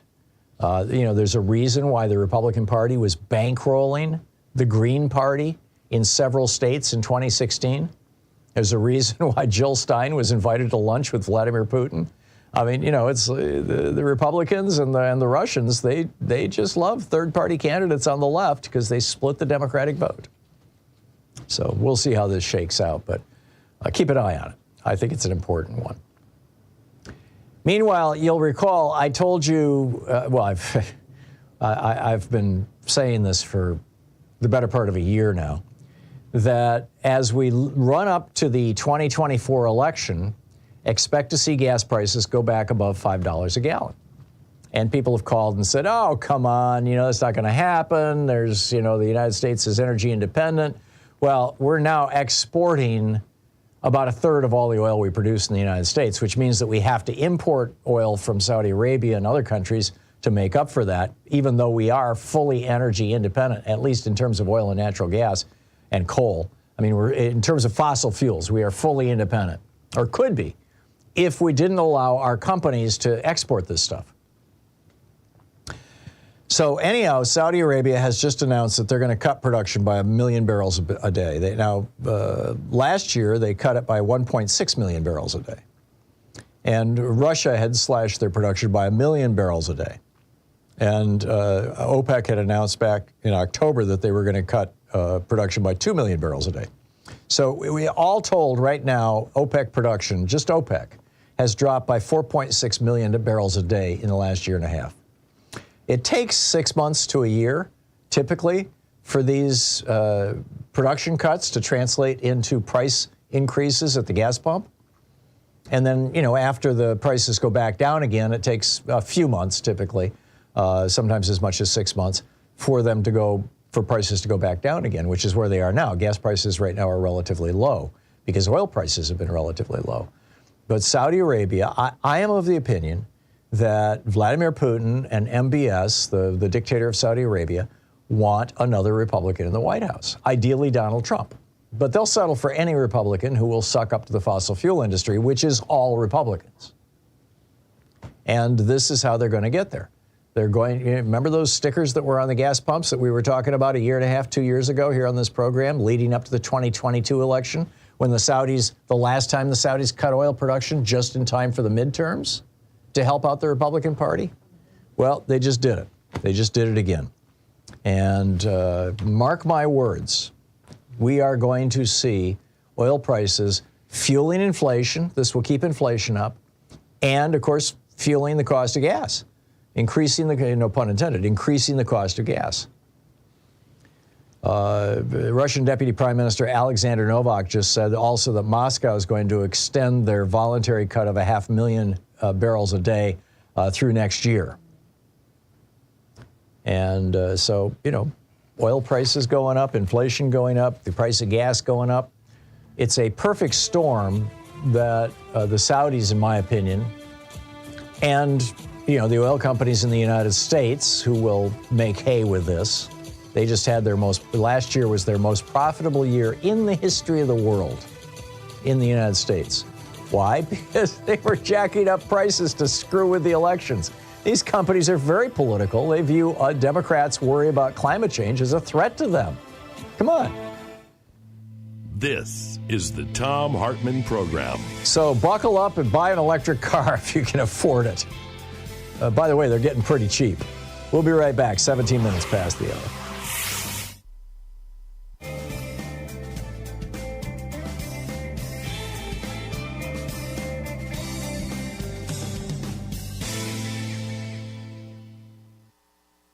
And welcome back. Catherine in Cuba, New Mexico. Hey, Catherine, thanks for watching us on Free Speech TV. What's on your mind today? Well, hello there. I started watching when Barbara was speaking, and she was talking about her master's degree and the fact that some corporations don't want an educated workforce. Yeah. Well, as a teacher, that's sort of been my goal, to create an educated workforce and to create young people who are civic-minded. I teach art and social studies and other things in a small school. But the whole point of education initially was to do just that, create a smart workforce. We just lost her. She apparently just accidentally pushed the wrong button on her phone. So give us a shout back and we can continue the conversation. Carol in Rochester, New York. Hey, Carol, thank you for watching us on Free Speech TV. What's on your mind? Thank you. First-time caller, Tom. Thank you, Carol. But I've been listening to your program for many years, and I hope it's okay to ask a question about health care. Yeah, Is please, go right? for it. It's kind of anything goes summer, so whatever's on your mind. Good. My husband and I are retired and on Social Security, and we unfortunately have this, the Medicare Advantage stuff, which I'm trying to get off of, having learned a lot from you. But the latest thing is that our doctor has changed practices, and we've been going to him for a number of years, and we are now in our late 70s, and we wanted to retain him, and we found him where he was, although he couldn't tell us where he was going, he said, because of the contractual things that he couldn't tell his patients. We did find him, and he said, fine, and I'll send you the papers. Well, it turns out he has joined what's called concierge medicine practice. Oh, yeah. Have you heard of this? Not only have I heard of it, I use one because when we first moved to Portland, we couldn't find a doctor that was taking new patients outside of one of the concierge practices. But, I have a fairly high income, so I can afford it. It's unfortunate because, it locks out people of modest means. Yes. Well, we were just bowled over because the secretary said, I'll send you the form, you fill it out, and with your check you can return. for $1,850 per person Right. a year. And this is over and above our health insurance, which, of course, you have to maintain. You have to have health insurance to go along with this. But Right. it seems like a two-tiered health system to me, because many people will not be able to afford this. Yeah. And so they'll get, the ones that can afford it can get special treatment. Yep. And then others have to just do with whatever scraps are thrown their way. That's correct. Yeah, the concierge practices are great if you can afford them, because you can call your doctor anytime and all that kind of stuff. So what's the question, Yes. Carol, real quick? We're running out of time here.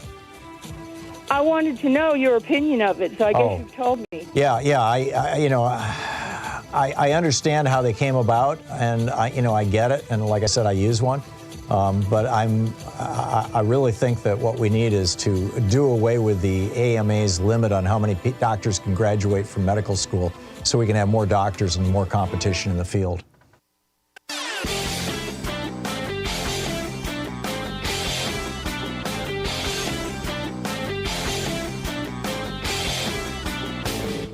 Change starts with you. You can be calling your Democratic or Republican representatives to let them know what you think by calling 202-224-3121. It's the Capital Switchboard. It'll get you right through to them. When Volodymyr Zelensky became president of Ukraine, he was dealing with one of the more corrupt countries, a legacy of the Soviet time, with a number of very, very corrupt oligarchs who basically owned politicians. One of them, like Viktor Medvedchuk, was essentially the Rupert Murdoch of Ukraine. He owned a television network and a bunch of TV stations and was constantly pumping out right-wing poison and tearing people apart. And he owned a bunch of politicians. So, and this is the part most Americans don't know. Last June, a new law came into effect. It was passed the year before in Ukraine that basically says to the oligarchs in Ukraine, you can stay rich if you want, but you can't use your money to influence politics. No more oligarchs in politics. They called it de-oligarchization. Seriously. There's a whole piece about it over at hartmannreport.com. Check it out.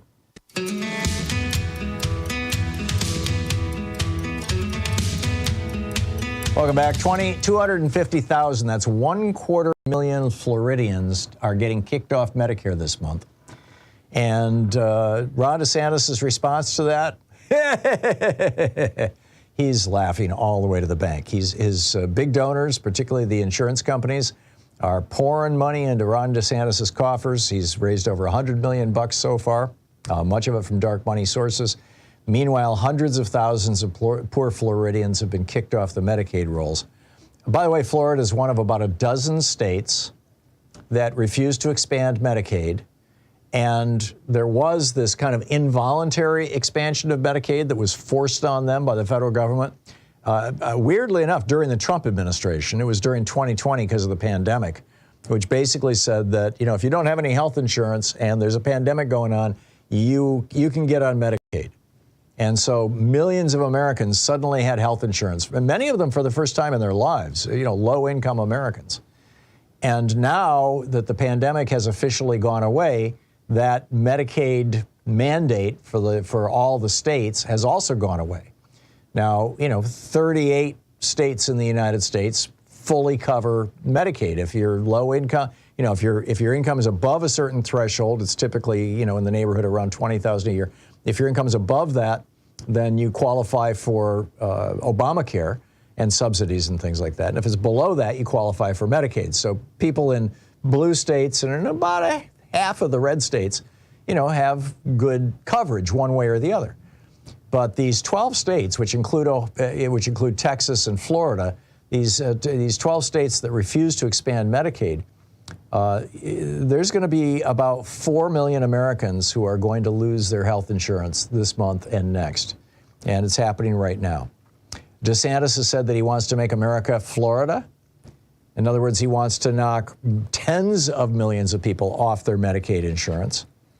He's traveling the country, by the way, on the dime of billionaires offering him private jets and things, and he's not disclosing it.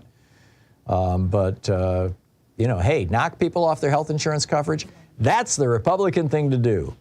There's one example, for example, that came out of the Florida Policy Institute and the Florida Health Justice Project. They wrote a letter to Ron DeSantis, and in that letter they said, they're talking about the people who are getting kicked off Medicaid.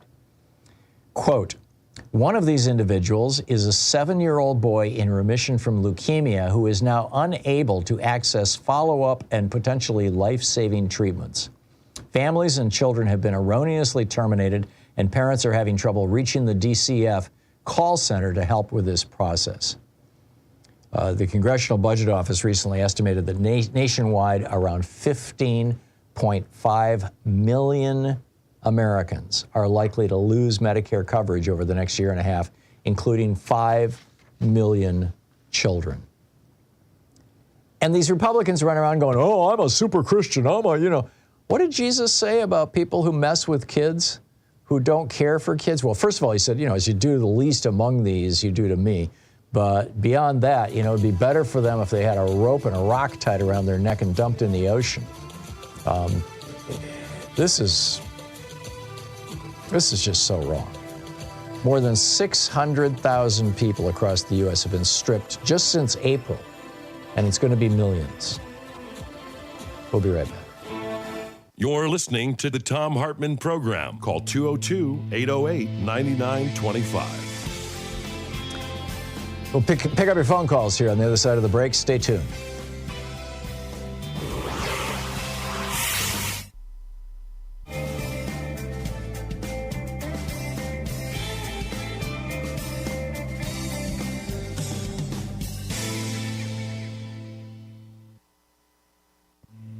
This is the Thom Hartmann Program. Our selection.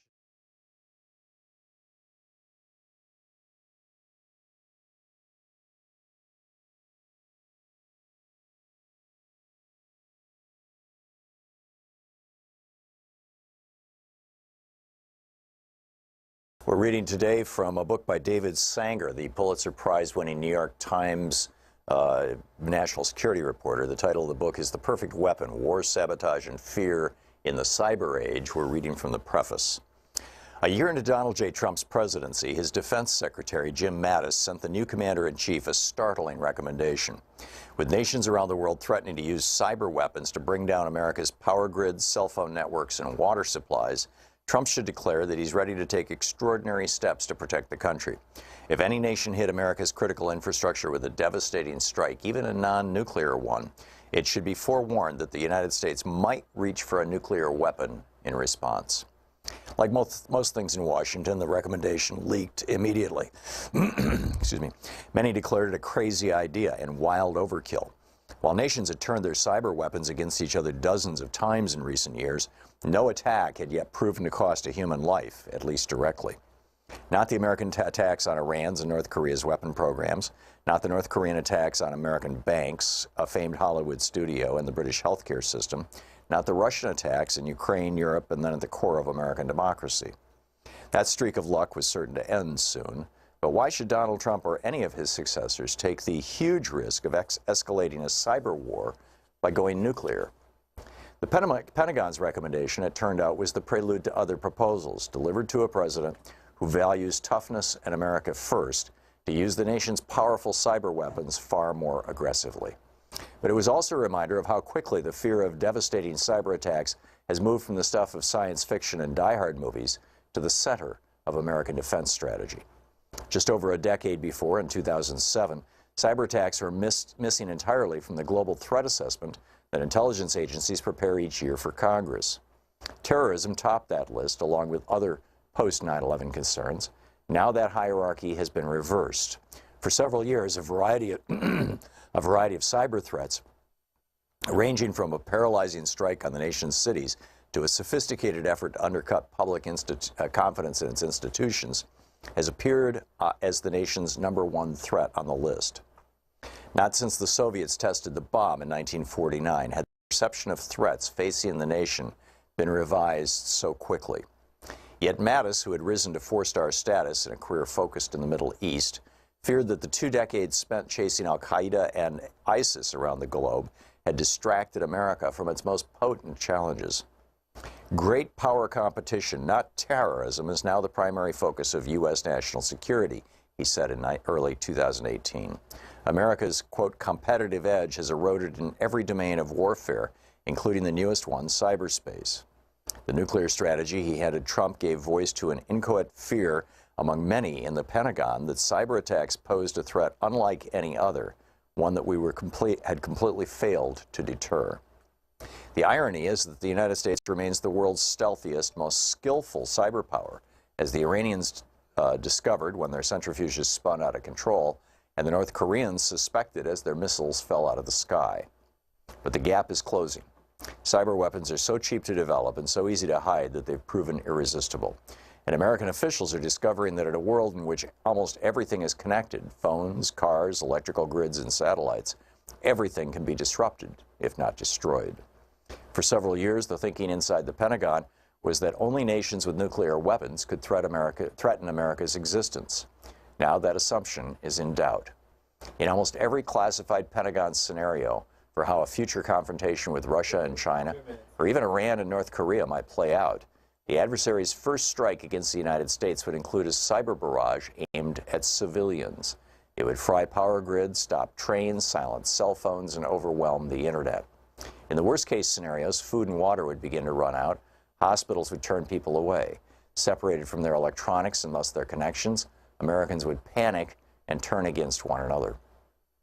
The Pentagon is now planning for this scenario because it knows many of its own war plans open with similarly paralyzing cyber attacks against our adversaries, reflecting new strategies to try to win wars before a shot is fired. Glimpses of what this would look like have leaked out in recent years, thanks partly to Edward J. Snowden, partly because of a mysterious group called the Shadow Brokers, suspected of close links to Russian intelligence, obtained terabytes of data containing many of the tools that the National Security Agency used to breach foreign computer networks. It didn't take long for some of those stolen cyber weapons to be shot back at America and its allies in attacks whose bizarre-sounding names, like WannaCry, suddenly appeared in the headlines every week. Yet the secrecy surrounding these programs obscures most public debate about the wisdom of using them or the risks inherent in losing control of them. The government's silence about America's new arsenal and its implications poses a sharp contrast to the first decades of the nuclear era. The horrific scenes of destruction at Hiroshima and Nagasaki not only seared the national psyche, but made America's destructive capabilities, and soon Russia's and China's, obvious and undeniable. Yet even while the government kept the details classified, how to build atomic weapons, where they are stored, and who has the authority to order their launch, America engaged in a decades-long political debate about when to threaten to use the bomb and whether to ban it. The book, The Perfect Weapon by David E. Sanger.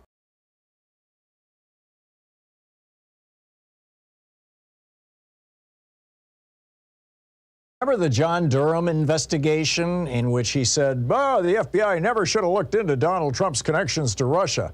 And I'm scratching my head going, how can he even think this? I mean, the guy that Donald Trump hired as his first campaign manager, Paul Manafort had taken $66 million from oligarchs associated with Vladimir Putin to install Viktor Yanukovych as the dictator of Ukraine. $66 million. He took money from, he was paid $1 million by the dictator of Zaire, back when it was Zaire, to develop a strong relationship with Moscow. And when finally they threw Yanukovych out of Ukraine, that was in 2015, what did Manafort do? He came to the United States and he said to Donald Trump, well, let me help you, while he's taking money from Moscow. I mean, if nothing else, that should have been a starting point, a huge starting point for the FBI. There's a whole rant about this over at HartmannReport.com. Check it out. Welcome back. Picking up your calls here. Bill in Clifton, New Jersey. Hey, Bill, what's on your mind today? Hey, Tom. I just want to say happy 140th birthday for John Maynard Keynes today. Oh, I didn't realize. Indeed. Yeah. Can I do a quick quote from him? Sure. Okay. Let me see. Words ought to be a little wild, for they are the assault of thoughts on the unthinking. Words should be a little wild. Yeah. Yeah. It's a good one. Anyway. But anyway, regarding the abortion thing, first of all, I think that they have to, if they're interested in having some point of where, because this is nothing but a race to the bottom, a peeing contest or something. Who's worse in terms of cutting it back to certain dates. I think it should be the same as when they call for human death, which is brain death, which is no conscience. Same thing for a fetus, because they don't develop a conscience until the end of the last month that they're in the womb. The brain's the last thing to develop, and it has no stimulation, and it has almost no folds in it. So, you have to, if it has no conscience, this concentration on the heart or, being the seat of thought and everything, or if there's a pulse of blood, is ridiculous. Well, and not only that, the cells that become the heart begin twitching at 6 weeks. There is nothing that even resembles a heart at 6 weeks. That takes, quite some time to develop. But the cells start twitching, and that can be detected with, an ultrasound or something like that. Right. So they call it a heartbeat, Bill, but there's no heart to beat. It's just the cells that will eventually become a heart. Right. But there's always been this tradition that thought came from the heart. The Egyptians thought that your brain was a big mucus gland. Right. They didn't explain why if you got an arrow in your mucus gland, you died. But anyway, they thought everything came from the heart. Right, because you feel emotions in your heart. Right. And a symbolism in religion, the Sacred Heart and all that stuff is from the heart. But anyway, that's what influences that thinking. But the idea that they can charge people with a crime that is not illegal in another state is ridiculous. It's not equal protection under the law. What's that? It's not equal protection under the law. Right. Well, they're not in that state. I mean, I think the only ones that the United States does internationally is corporations are not supposed to be corrupt and do payoffs, things like that, or commit crimes like murder and things like that. Otherwise, if you go to Amsterdam and smoke pot, you're not going to be, the feds aren't going to go after you. Right. No, I get it. So your point about abortion is well taken. These are the nuances that people are going to debate forever, Bill. But I think that rather than fighting about the nuances, we simply need to say the decision to have an abortion is a decision for a woman to make. Period. She can choose to involve her spouse. She can choose to involve her spiritual guidance, guide or whatever. She can choose to involve her physician. But it really is a decision that should be up to women. And frankly, even for men to sit around and be discussing this is a little facile. But I think that needs to be the simple argument. We need to keep it to it. Bill, thanks for the call. It's always nice to hear from you. Ramon in Loveville, Maryland. Am I saying that right, Ramon? Yeah, you're saying it right. What's up? Like the Love Boat. I have a comment about politics and American politics in general. I think the poor and the middle class have been bamboozled for many decades by the wealthy to fight in behalf of the wealthy. Oh, yeah. Through the that's the essence of Reaganism. Media. Right. Just think, we went through the Mexican-American War because Mexican freed all slaves in their territories, which was Texas at the time. Right. That's what that was. Most of the people who went to war in the Civil War to fight so that rich people can keep slaves, they went and died, and they had no slaves. Yep. I mean, we keep fighting to protect. You're absolutely right on both points, by the way, and that's why Abraham Lincoln, when he was a member of Congress, outspokenly opposed the Mexican-American War and called out President Polk on it, saying that this was another war to extend slavery in the United States. But sorry to interrupt you. You know what the cure is? The cure is to make a law that there is no such thing as dark money. Any money that you give to an elected person must be exposed so we know which corporations and which oligarchs we're electing in the office, because that's what it comes down to. We have people that a lot of people in America want decent gun legislation. We can't get it because there's some dark money guy somewhere that has a reason for making sure that doesn't get passed. Because remember, the Second Amendment was passed to protect the wealthy from their slaves. Yep. Yep. You're absolutely right, Ramon. The tyrannical government was a government that was trying to stop the wealthy from expanding slavery west of Texas in the new territories.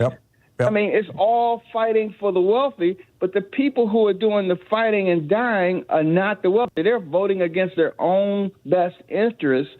They got their butt kicked in the Civil War, but most of those people didn't even have slaves. Yep, absolutely right, Ramon. And I don't know if you noticed, but a couple of months ago, it became fashionable for members of the Sedition Caucus to start wearing little metal AR-15 pins on the lapels of their jackets to show that they were owned by the NRA and by the weapons industry. I think that, frankly, we should mandate those. I think that we should require politicians to wear, like NASCAR patches. They should wear the logos of all the companies. Any company that contributes over $5,000 to a politician's campaign should have their logo on that politician's coat, just like those Sedition Caucus people had the little AR-15s. That has to include all the dark money. There should be no way of putting dark money or any, between election money towards a politician. I mean, we got a Supreme Court justice that we're just finding out has been bought since the beginning. Yep. I mean, ever since 1994. Yep. Yeah, I know. I'm completely with you, Ramon. He's an NFT. Yeah, there you go. Non-fungible token. There you go. Thank you, Ramon. Great to hear from you. I appreciate it. Peter in Chicago. Hey, Peter. What's on your mind today? Thanks for listening to WCPT. I just want to say, it seems like a lot of millennials were and still are more interested in voting on the American Idol program than voting for president every 4 years. Well, to give them some credit, it's a hell of a lot easier to vote for American Idol than it is to vote for president certainly in any red state in America, and even in some blue states. And that needs to be fixed. Yeah. I mean, I'm not saying that you should be able to vote, by pushing a button on your phone, but it should not be difficult to vote. When we live here in Oregon, which is 100% vote by mail, 6 weeks before the election, we get a ballot in the mail. We've got 6 weeks to look up the candidates, discover the races and the obscure candidates and the judges and things that we had no idea who they were. It's great. I got a mail-in ballot in 2020, and I voted for Biden, and all the state and city or whatever elections were also going on at that time. I can't remember. Yeah. No, I'm with you. We need to make voting as easy as is reasonably possible, and instead Republicans are absolutely committed to make it more difficult. Peter, thank you. Spot on. Jeff in Mobile, Iowa. Hey, Jeff, what's on your mind today? Question on Social Security. If we privatize it, what happens to the funds that people have contributed up until that time? It depends on who you ask. There are no serious privatization proposals flavors of how to privatize it, but I just didn't know what would happen to it. Well, my guess would be that the banks that are vying to be the privatizing entities would simply take possession of those funds and say that I think it's around $2.5 trillion right now in the Social Security Trust Fund. They would just take that into the bank and say, okay, this is the money that we're going to use to pay out retirement benefits. So it'd all be turned over to something like a 401k account or an account like that, and be turned to a bank that would manage it. Well, yeah, it wouldn't be turned over as a 401k because that would require giving the money back to you. And the people who are pushing for privatizing, it would be a financial institution. Right. The people who are pushing for privatization are not suggesting that. What they're saying is that it should continue to operate as an insurance program, which is how it was envisioned originally. It was an insurance against poverty and old age. And frankly, it's an insurance program against poverty at any age, because if you're 25 years old and you slip and fall and break your neck and you're paralyzed from the neck down for the rest of your life, as happened to one of my best friends, Michael Hutchison, in his 40s. Social Security pays for your food, rent, care for the rest of your life. So it really is poverty insurance. I mean, that's what it was designed as. So most of the privatization folks are saying, keep it that way, just let the banks administer it. So, and, you know, so that they can skim their 2, 3, 4, 5% off the top. And they're all talking about, you know, 2 or 3%. But when you look at Medicare Advantage, those companies are skimming 20% off the top. So I'm guessing that would be the direction that it would head. And, you know, that's a pretty damn toxic thing. It's not a good thing. Jeff, I got to run, but thanks a lot for the call. It's 46 minutes past the hour.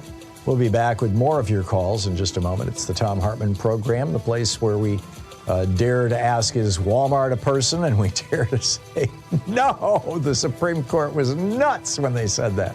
We'll be right back.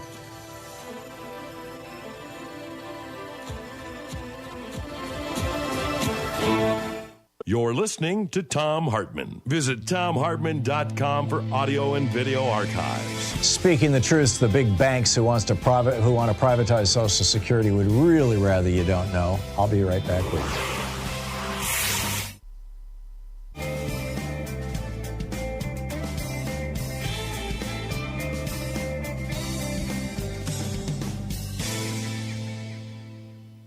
And welcome back. Tim in Aloha, Oregon. Hey, Tim, happy summer. What's up? Hey, you too, Tom. Good to talk to you. Which we've done a number of times. But I'm just making a comment on your comment you made about the rise in gas prices based on the Saudis and stuff. Mm-hmm. That's exactly what the Trump base wants to hear. They don't care, because that ultimately they're going to say, well, if that means the Republicans are back in office, then let's do it that way. You see what I mean? Oh, I completely agree. I've been in for 33 years, and that's the mentality. And then, you know, it's really ironic, speaking of that, Nikki Haley was on a CNN town hall. I call that Fox News #2 now, based on the way they're acting. It's Fox Light. Yeah, right, exactly. Anyway, she was saying how dangerous electric cars are, that they're too heavy, they ruin the roads, there's no place to plug them in. She made no mention of the hybrids, you know. And I was in the auto industry for 20 years, so I helped introduce the Prius, which you own, I think. You own. I used to own, yeah. We traded it in for an Ioniq 5. Yeah, but you know what I mean, and that has those cars have made a distinct positive difference in the emission, you know, in this country. Plus, they're great. I mean, for us, it was a transition. We learned how electric cars worked with that plug-in Prius hybrid, because the first 30 miles, it's all electric, you know, and boy, what a revelation! I mean, the pickup, the ease of use, we were literally buying one tank of gas about 1 tank of gas a year. And most of the emissions are caused by people driving downtown. You see what I mean? In short distances. You see, not on freeway traffic, because that's when the engines, even gas engines, work most effectively. Yeah. So you know, for around town, you're utilizing virtually no gas. Yeah. You know what I mean? And that makes a difference. But yeah, so you can. Nikki Haley, she's in the rush now to get in there. I mean, she has about as much chance as we do, I think, of becoming president. But you know, that's the kind of stuff they're spreading around, and that's what the Trump base just amazing. Eats up, you know? So clearly, Nikki Haley is also one of the Republican candidates who is in the bag with big oil. Has to be. I mean, who isn't? Yeah, among the Republicans. Yeah, I mean, the Koch network. Yeah, and then you got Manchin with the Democrats and so forth. You know the routine. Yeah. I mean, it's not rocket science to figure it out. Yeah. But for the Trump base, it is. Yeah, I'm interested that you helped develop hybrid cars. Did you say? Did I hear that right? No, Tim? I was in the auto industry. So when they first came in, I sold some of the first Priuses in the area here, and I've got neighbors who own them, and they won't buy anything else. You see what I mean? Oh, maybe I bought one from you. We bought a Prius when we moved here in 2004. Our first Prius. Could have, yeah. I mean, you know, I was in the industry for 20 years. I was a fleet manager for years, so I saw the new products coming in, and I got to test them. You see what I mean? I went to some of the regional meetings and stuff like that. So that kind of information is very progressive in terms of what you need to do in this society. You know, I agree. For just in general terms. You know, I agree. I'm amazed that Nikki Haley was saying that electric cars are too heavy. They're ruining the roads, and there's no place to plug them in, she said. That's this crazy. This is on CNN. You know, scary, isn't it? Yeah, it really is. We drove to Seaside, which is about a 100 mile drive. Right. And And we could have driven back. I mean, we got a 250, 260-mile range on our Hyundai, but there was a public parking place with electric chargers in it. We just charged the car up for, 4 or 5 hours, had lunch, came back, picked it up. It was all ready to go. And Tom, it isn't rocket science. All you need is a little research. Yeah, You know what I mean? yeah, and the experience of doing it. I don't think they can stop it because, I have had 3 of my neighbors now stop me as I'm driving down the street, going, "What kind of car is that?" Right. And one of them wanted to do a test drive. Yeah, and Ford is actually turning in that direction now. And the F-150 series, that's the best-selling vehicle ever produced, and guess who buys most of those? Trumpsters. You see what You're absolutely right, Tim. Tim, I got to run. Thanks.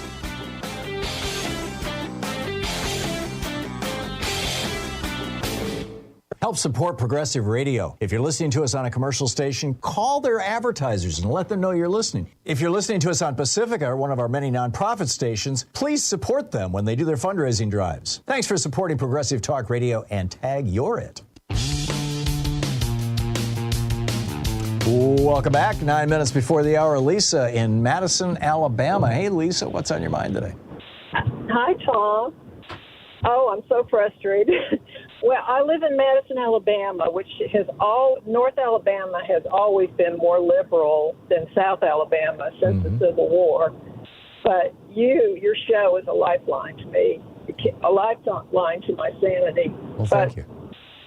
I'm so frustrated with the fact that there's another loophole that people can get elected, like someone can be elected a Democrat, and once they're elected, then they can switch parties. How is that, we know is unethical. How is that legal?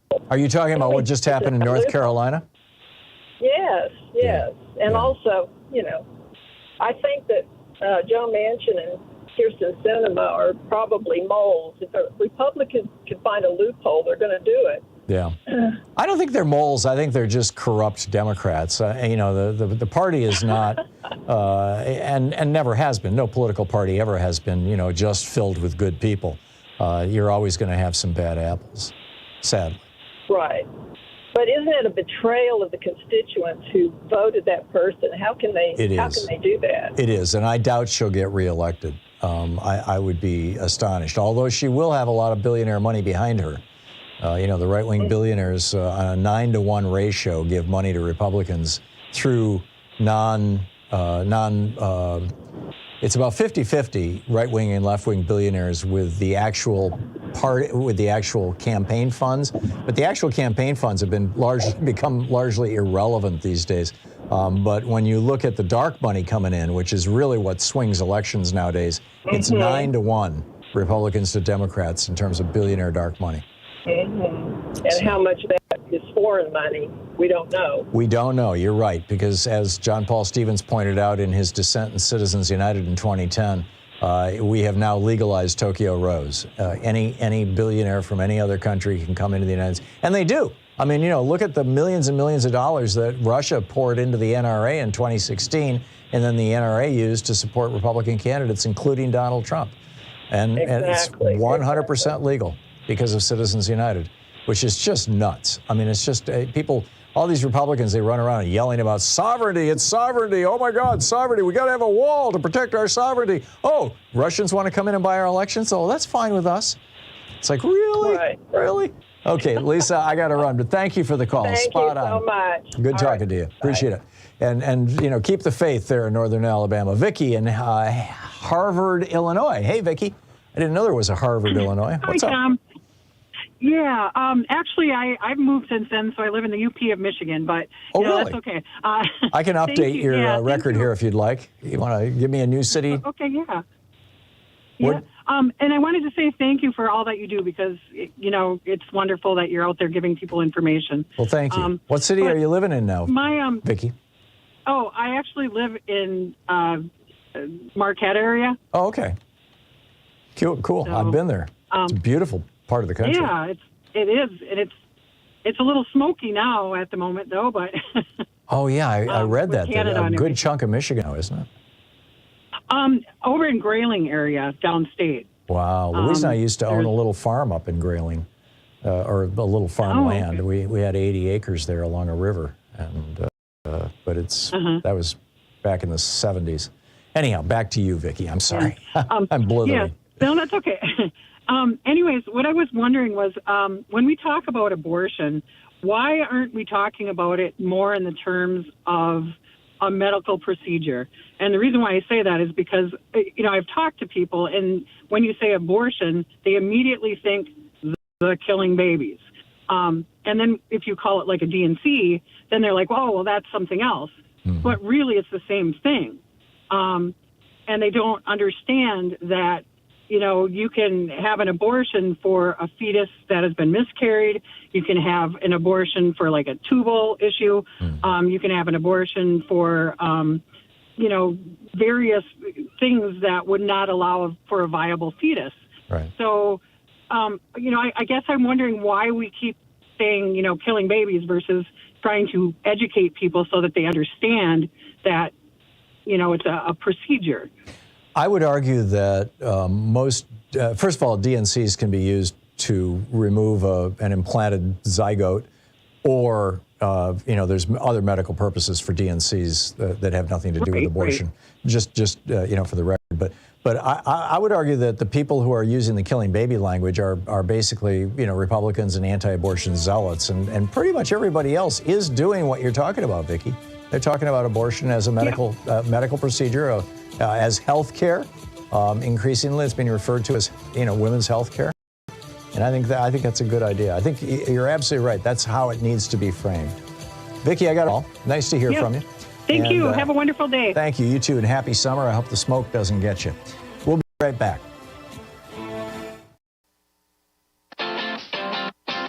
You're listening to Thom Hartmann.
In addition to bringing you the Thom Hartmann Program here on Free Speech TV and Video Media Online, we also have a whole set of ways you can interact with us and tools you can use to spread the word about the importance of democracy and the threats to it in our republic. First, there's your daily homework. Sue Nethercutt puts together a daily email newsletter that has a link to every story I discuss on the air, so you can find my sources and you can share them with your friends. It's free, and you can sign up at thomhartmann.com. Second, I publish my daily take every day over at the hartmannreport.com website. That's also free if you want the daily 5 days a week rant in your inbox. No ads either. Third, we have the podcasts. There's the free 1-hour version of our daily show that's advertising supported. You can find that wherever you get your podcasts normally. And then there's also the podcast of the entire 3-hour show with no advertisements, and that's available by subscription over at thomhartmann.com. So check them all out at thomhartmann.com and hartmannreport.com.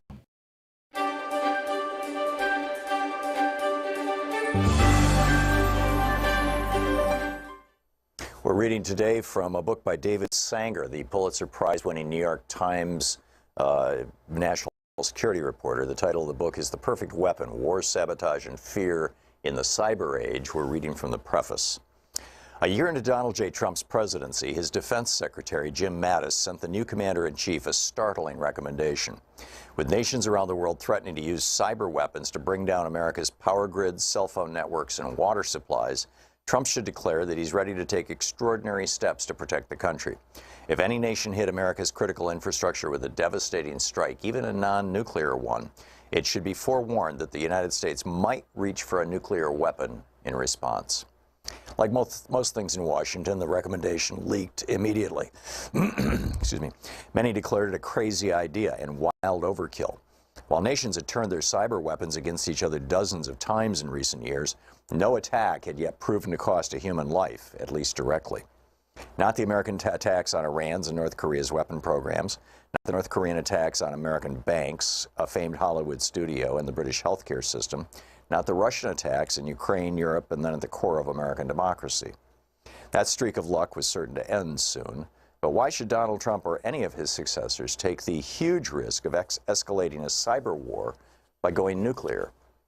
The Pentagon's recommendation, it turned out, was the prelude to other proposals delivered to a president who values toughness and America first to use the nation's powerful cyber weapons far more aggressively. But it was also a reminder of how quickly the fear of devastating cyber attacks has moved from the stuff of science fiction and die-hard movies to the center of American defense strategy. Just over a decade before, in 2007, cyber attacks were missing entirely from the global threat assessment that intelligence agencies prepare each year for Congress. Terrorism topped that list, along with other post-9/11 concerns. Now that hierarchy has been reversed. For several years, a variety of cyber threats, ranging from a paralyzing strike on the nation's cities to a sophisticated effort to undercut public confidence in its institutions, has appeared as the nation's #1 threat on the list. Not since the Soviets tested the bomb in 1949 had the perception of threats facing the nation been revised so quickly. Yet Mattis, who had risen to 4-star status in a career focused in the Middle East, feared that the 2 decades spent chasing al-Qaeda and ISIS around the globe had distracted America from its most potent challenges. Great power competition, not terrorism, is now the primary focus of U.S. national security, he said in early 2018. America's, quote, competitive edge has eroded in every domain of warfare, including the newest one, cyberspace. The nuclear strategy he handed Trump gave voice to an inchoate fear among many in the Pentagon that cyber attacks posed a threat unlike any other, one that we had completely failed to deter. The irony is that the United States remains the world's stealthiest, most skillful cyber power, as the Iranians discovered when their centrifuges spun out of control, and the North Koreans suspected as their missiles fell out of the sky. But the gap is closing. Cyber weapons are so cheap to develop and so easy to hide that they've proven irresistible. And American officials are discovering that in a world in which almost everything is connected, phones, cars, electrical grids, and satellites, everything can be disrupted, if not destroyed. For several years, the thinking inside the Pentagon was that only nations with nuclear weapons could threaten America's existence. Now that assumption is in doubt. In almost every classified Pentagon scenario for how a future confrontation with Russia and China, or even Iran and North Korea might play out, the adversary's first strike against the United States would include a cyber barrage aimed at civilians. It would fry power grids, stop trains, silence cell phones, and overwhelm the internet. In the worst-case scenarios, food and water would begin to run out. Hospitals would turn people away. Separated from their electronics and thus their connections, Americans would panic and turn against one another. The Pentagon is now planning for this scenario because it knows many of its own war plans open with similarly paralyzing cyber attacks against our adversaries, reflecting new strategies to try to win wars before a shot is fired. Glimpses of what this would look like have leaked out in recent years, thanks partly to Edward J. Snowden, partly because of a mysterious group called the Shadow Brokers, suspected of close links to Russian intelligence, obtained terabytes of data containing many of the tools that the National Security Agency used to breach foreign computer networks. It didn't take long for some of those stolen cyber weapons to be shot back at America and its allies in attacks whose bizarre-sounding names, like WannaCry, suddenly appeared in the headlines every week. Yet the secrecy surrounding these programs obscures most public debate about the wisdom of using them or the risks inherent in losing control of them. The government's silence about America's new arsenal and its implications poses a sharp contrast to the first decades of the nuclear era. The horrific scenes of destruction at Hiroshima and Nagasaki not only seared the national psyche, but made America's destructive capabilities, and soon Russia's and China's, obvious and undeniable. Yet even while the government kept the details classified, how to build atomic weapons, where they are stored, and who has the authority to order their launch, America engaged in a decades-long political debate about when to threaten to use the bomb and whether to ban it. The book, The Perfect Weapon by David E. Sanger.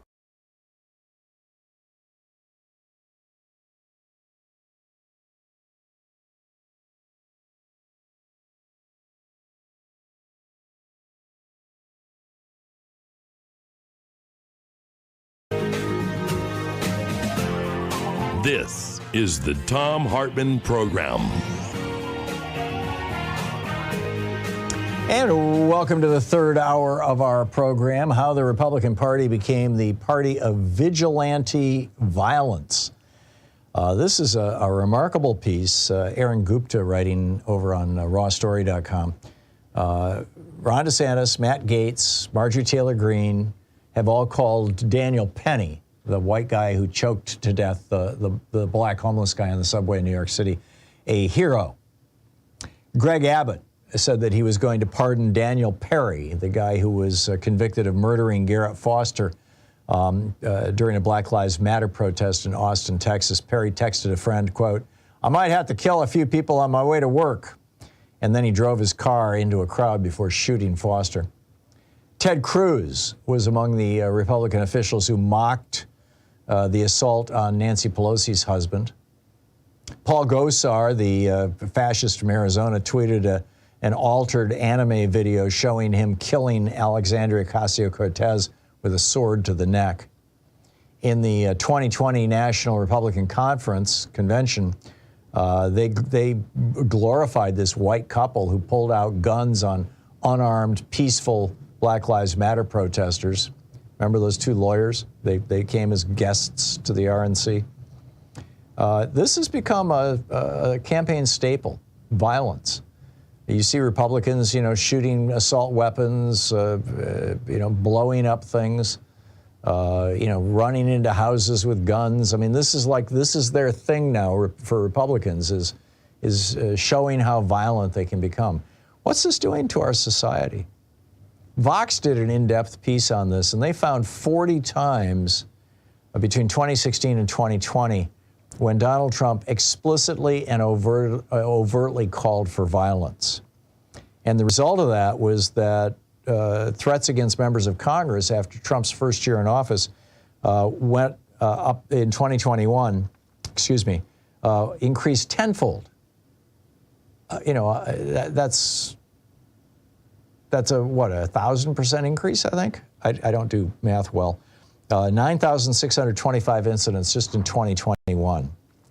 Vox says far-right terror is currently the most significant ideological threat in the United States. Remember, Trump was praising Kyle Rittenhouse, and the Republican Party up in Washington State, I believe, no, it was in Idaho, just last month, had a shooting time with Kyle, where you could come and shoot with Kyle, using the same gun or the same type of gun that he used to murder two people in Minneapolis and blow half the upper arm of a third person off. It really started the night of Trump's inauguration. There was a right-wing couple who shot and nearly killed a left-wing protester in Seattle. Within months, we had far-right riots. Now, this is before BLM. This was a year before Black Lives Matter.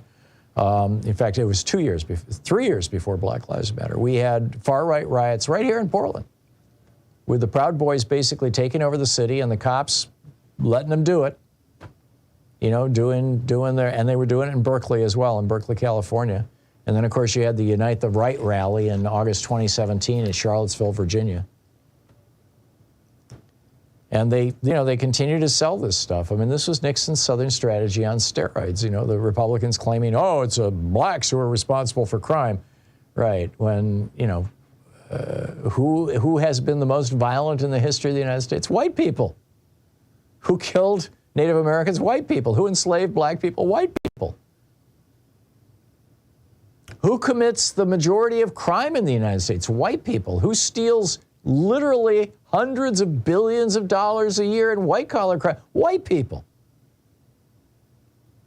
They're blaming illegal drugs on Mexicans when, some of them are coming from Mexico, but it's white people demanding those drugs. They're blaming Muslims for terrorism when actually the largest threat, the largest number of Americans, over 90% of all Americans who have been killed since the turn of the century by political terrorists in the United States were killed by right-wingers. It's virtually 100% if you exclude 9/11. Reagan used his dog whistles. He talked about welfare queens. We know he talked about strapping young bucks buying steaks with food stamps. Doesn't that upset you when you're standing in line behind one of these strapping young bucks? Right. We know what you're talking about, Ronnie. He said the Voting Rights Act was a humiliation to the South. Right, because it let black people vote. George Herbert Walker Bush coming into office with the Willie Horton ads. And, arguing when he was running against Michael Dukakis that black rapists are running amok. Right. This is America today. We have an entire political party that is running on racism. Period. Full stop. This is what they do. And the key to it, this whole thing, I mean, the essence of racism is bullying, and bullying is really you want to define fascism in a single word, it's bullying.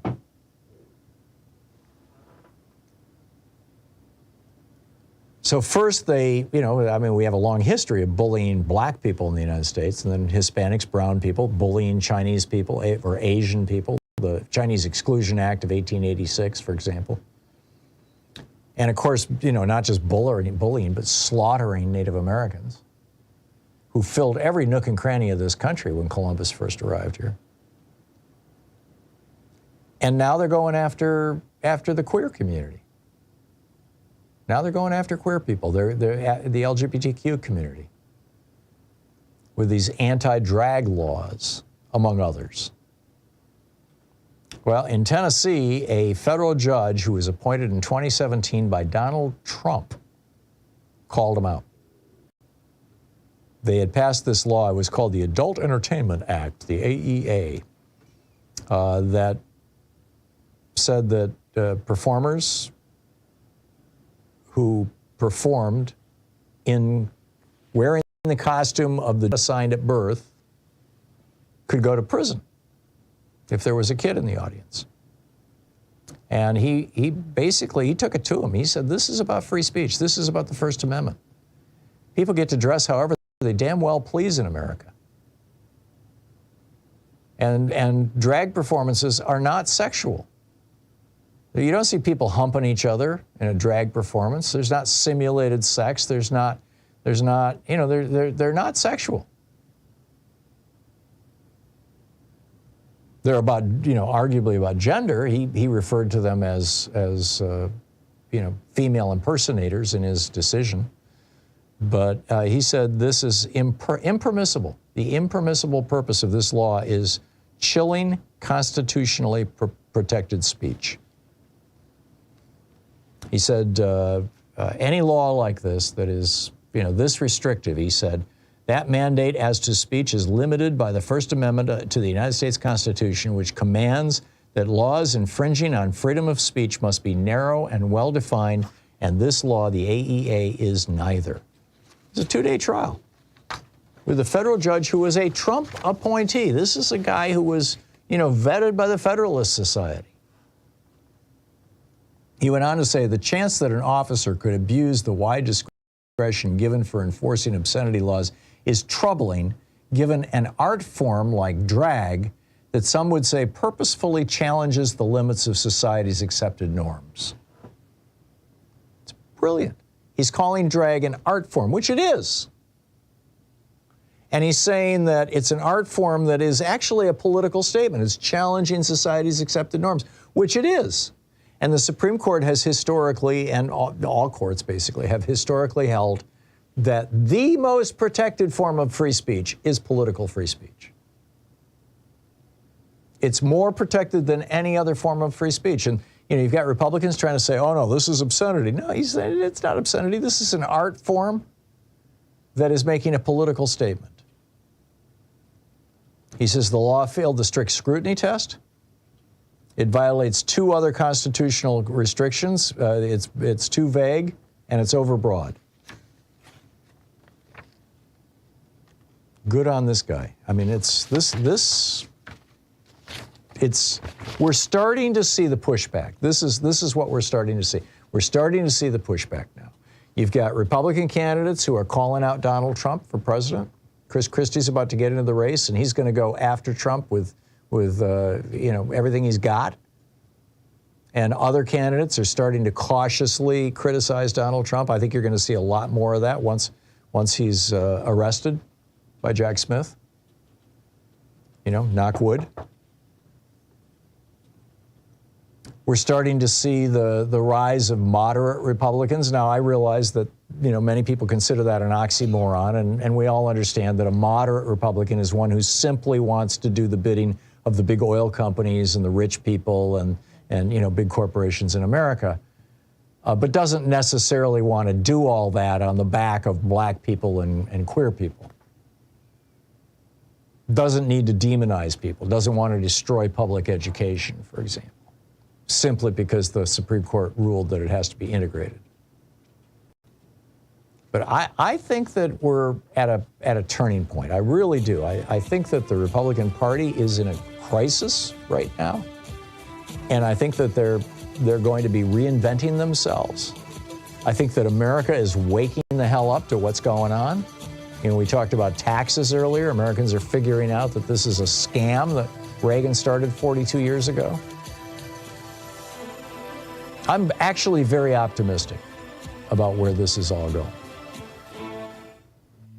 This is the Thom Hartmann Program. Lincoln said you can fool some of the people some of the time, and all the people some of the time, some of the people all the time, but you can't fool all the people all the time. We're there.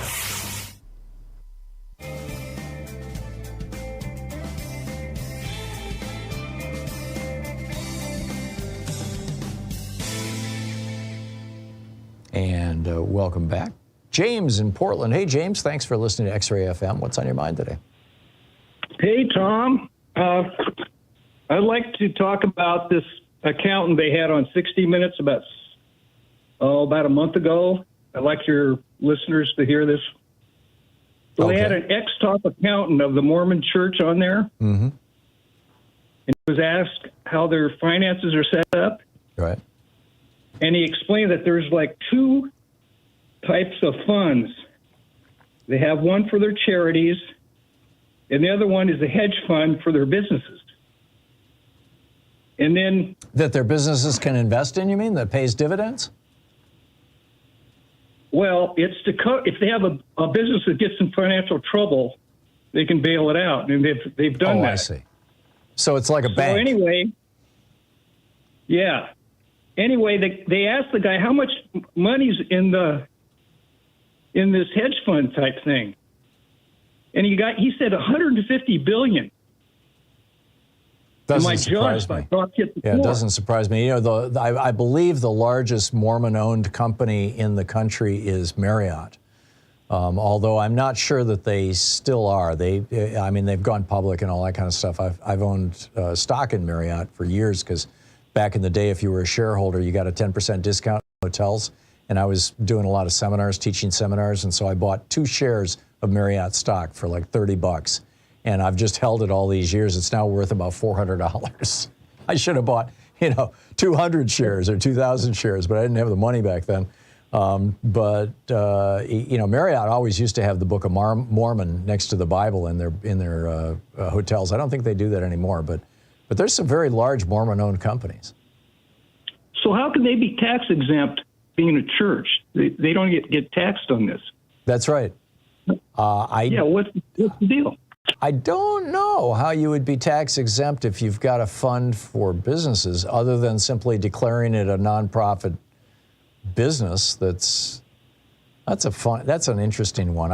I'm sorry, I'm not, James, not sufficiently conversant in the nuances of U.S. tax law to be able to answer that question. But it's a reasonable question to ask. It seems like a scam set up to me. Yeah, I don't disagree with that at all. It may well be. So on 60 Minutes, what was the essentially the take of the? I mean, was this an expose or was it a nice? I'm sorry, I didn't see it. Or was it a fluff piece about the Mormon Church? I mean, what was the thrust of it? This guy, he was a Mormon, and he got the job because he liked the fact that they spent money on charity. Mm-hmm. And then when he found this out, it blew him away, and he quit. And that their biggest charity was Mormon-owned companies? About this hedge fund. Yeah. And it was completely secret. Huh. He signed something that he couldn't divulge this.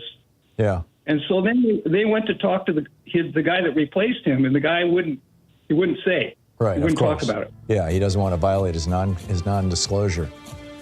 Interesting. I'm sorry I missed that, James, but it sounds interesting. Thank you very much for the call and for the heads up on it. I appreciate it. And thanks for listening to X-Ray FM here in Portland. It's a great radio station. We'll be back with more of your calls and the news of the day in just a moment. It's 21 minutes past the hour.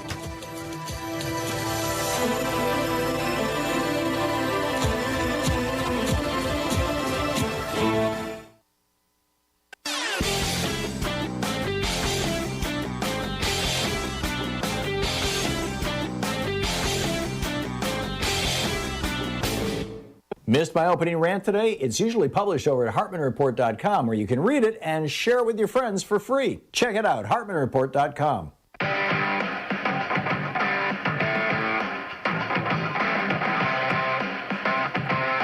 Welcome back. I have a geeky science for you. This is an absolutely fascinating one. New research indicates visceral fat. Now, the viscera is the abdominal area. Believe visceral fat is I'm not sure if it's the fat under the layer of muscle or the one on top of the layer of muscle. Maybe it encompasses both. It doesn't explain that in this article at nordot.app. But the headline is new research indicates visceral fat has a profound negative effect on cognitive abilities. This is new research that was just published in the British medical journal, The Lancet. It is peer-reviewed work. It was done out of called a Health for Life study in Singapore. It involved 10,004 Asian men and women living in Singapore. The average age was 51, roughly half female, half male. They did extensive psychological assessments, biological sample collections, completed comprehensive health and lifestyle questionnaires, cognitive function, your ability to think clearly.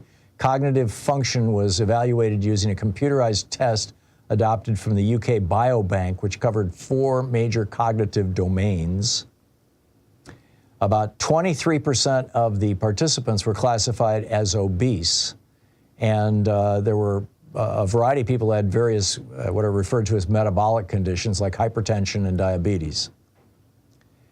And they measured adiposity, I'm not sure how to pronounce it, but the level of adipose tissue, of fat tissue, using things like body mass index and visceral fat measurements.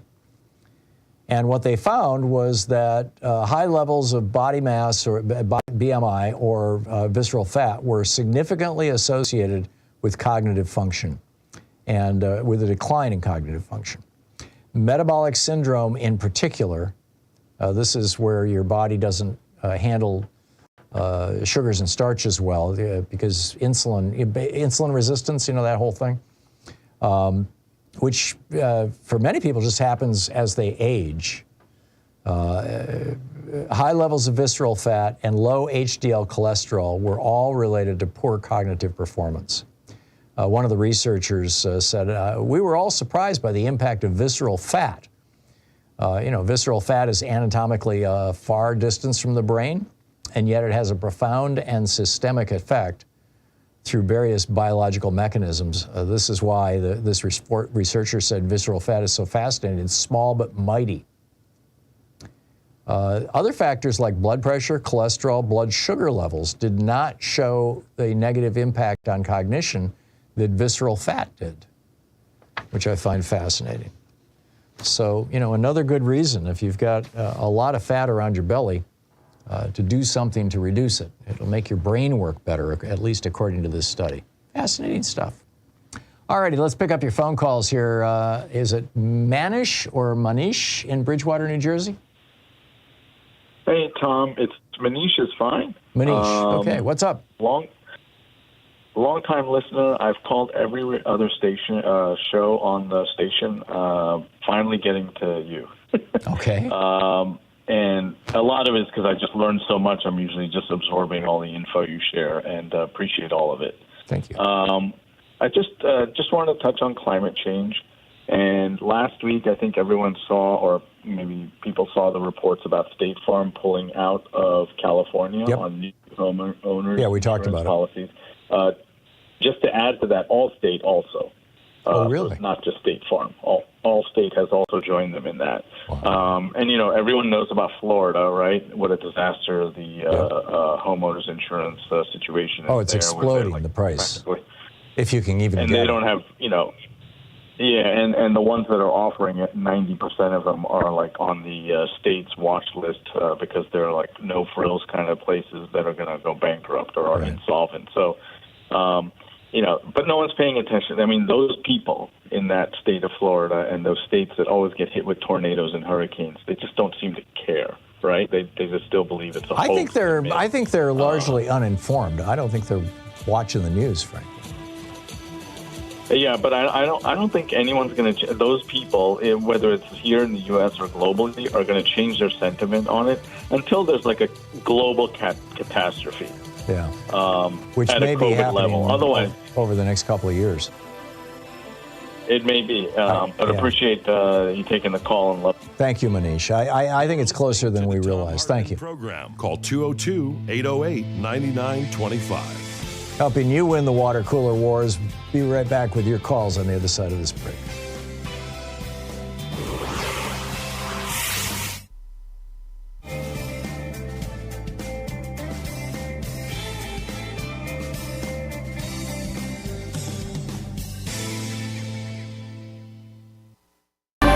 Our book today in the Thom Hartmann Book Club is Richard Wolff's Understanding Socialism. This is from the introduction.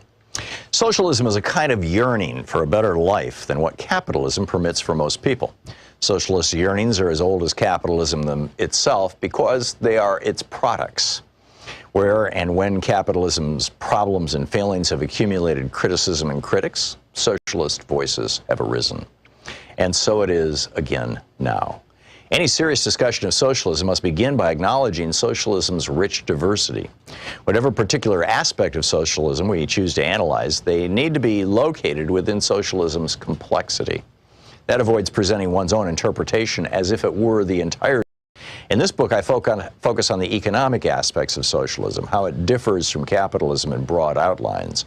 I'm more interested in socialist critiques of capitalism and their implications about socialist alternatives than in the particulars of the few early experiments in erecting socialist systems, USSR, People's Republic of China, and so on, that history so far offers. Finally, my own education and work constrain me to concentrate on Western Europe and North America. Some important aspects of socialism are thus not covered or discussed here. Yearnings for better lives, such as socialism proposes, are not new. In slave societies, the slaves hoped and dreamed of lives less hard and less out of their own control. Their yearning aimed to obtain freedom. They sought social change that would preclude any one person being the property of another. In feudal societies, the serfs, free in the sense that no one owned them, yearned for better lives too. Their subordination to lords included heavy labor and other burdens that they wanted lifted. They hoped and dreamed of a society in which they would not be bound to the land, the lord of that land, and the feudal dues of labor and subservience. The serfs mobilized in the 1789 French Revolution to demand liberty, equality, and brotherhood. In effect, the serfs had expanded on what the slaves had called freedom. In the American Revolution against British King George III, the revolutionaries were neither slaves nor serfs. They were mostly self-employed farmers, craftspeople, and merchants subject to a foreign feudal kingdom. They wanted liberty as individuals to pursue their dreams without hindrance from feudalism or monarchism, whether foreign or domestic. They added democracy to the goals advanced by the slaves and serfs before them. The different systems of slavery, feudalism, and small-scale self-employment produced masses of people yearning for better lives. Eventually, each of those systems provoked revolutions. Many people then sought to break away from and go beyond those systems. The French and American revolutions marked key moments in the social transformations of major pre-capitalist systems into capitalist ones. By capitalist system, we mean that particular organization of production in which the basic human relation is employer-employee instead of master-slave, lord-serf, or individual self-employment. The revolutionaries who wanted and built capitalism hoped and believed the transition to employer-employee relations of production would bring with them the liberty, equality, brotherhood, and democracy they had yearned for. The revolution's leaders promised to themselves and to the people they led that those goals would be achieved. But the transition to capitalist employer-employee relations that increasingly replaced the previous slave, feudal, and self-employment relations of production had unintended consequences. Capitalism soon proved to be different from what its revolutionaries had hoped. While it enabled some people to be more free and more independent than slaves, serf, or self-employed subjects of monarchies had been, it also seriously limited freedom, independence, and democracy for many. Capitalism betrayed many of the promises made by its advocates. It produced and reproduced great inequalities of income and wealth. Poverty proved to be as endemic as capitalism seemed equally adept at producing and reproducing both wealth and poverty. The capitalist rich used their wealth to shape and control politics and culture. Democratic forms hid very undemocratic content. The cyclical instability attending capitalism constantly threatened and hurt large numbers of people, and so on. Growing numbers of employees within capitalism began to yearn for better lives. They defined those yearnings first in the familiar terms of the earlier French and American revolutions: equality, fraternity, liberty, and democracy. They criticized a capitalism that failed to deliver those to most people and demanded social changes to achieve them. Many people still continue to want a better, softer, friendlier capitalism, where government regulates and intervenes to achieve more of what the French and American revolutionaries had yearned for and promised. They are also often self-defined as socialists. However, capitalism's development provoked another, different perspective that also called itself socialism. In that view, capitalism had not broken from slavery, feudalism, and monarchy nearly as much as its advocates had imagined. Slavery had master slaves, feudalism had lord serfs, and monarchy had king subjects as their key sources of their inequalities, lack of freedom, oppressions, and conflicts. The employer-employee relation of production and capitalism generated parallel problems. Capitalism installed monarchies inside individual workplaces, even as monarchies outside workplaces were rejected. Kings mostly disappeared, but inside workplaces, the owners or their designated boards of directors assumed king-like powers. The book Understanding Socialism by Richard Wolff.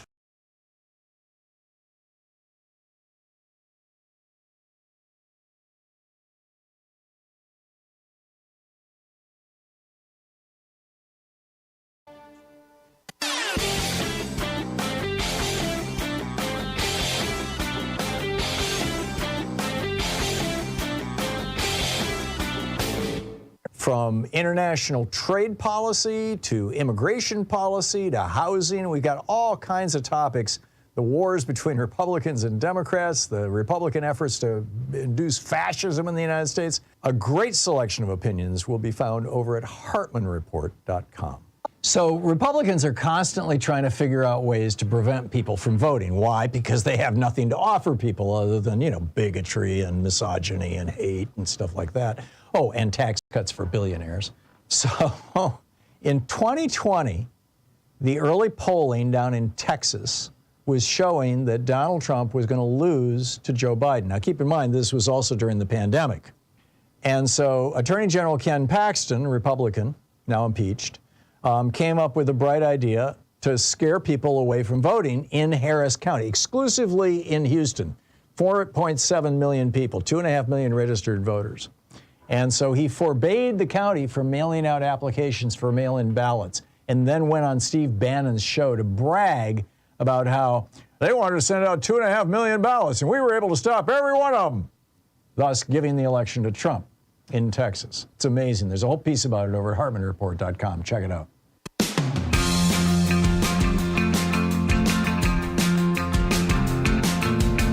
35 minutes past the hour, picking up your calls here. Matt in East Jordan, Michigan. Hey, Matt, what's on your mind today? Yeah, hi, Tom. I'm up here in Petoskey in the community college parking lot, and I just saw a couple of pigeons land for the first time ever. Uh-oh, the robots are here spying on you, Matt. You never know. No, I've never seen any pigeons here. Huh? First of all, a quick weather report here. Like I said, I'm in Petoskey, which is quite a ways from Grayling, but the sky is definitely very hazy. Mm-hmm. Looks a lot like Texas sky does, actually. Is that from smoke from the wildfires? Yeah, it's definitely in the whole area. For people who don't know what we're talking about, my mother grew up in Charlevoix, so I'm real familiar with Petoskey, which is just down the road. And that's on the eastern side or the western side of Michigan, right along the eastern coast of Lake Michigan. And so and prevailing winds are out of the west. So I would think that if you've got smoke there in the air, it's either coming from the Canadian fires or they're starting to break out in the upper Midwest. Do you know which it is?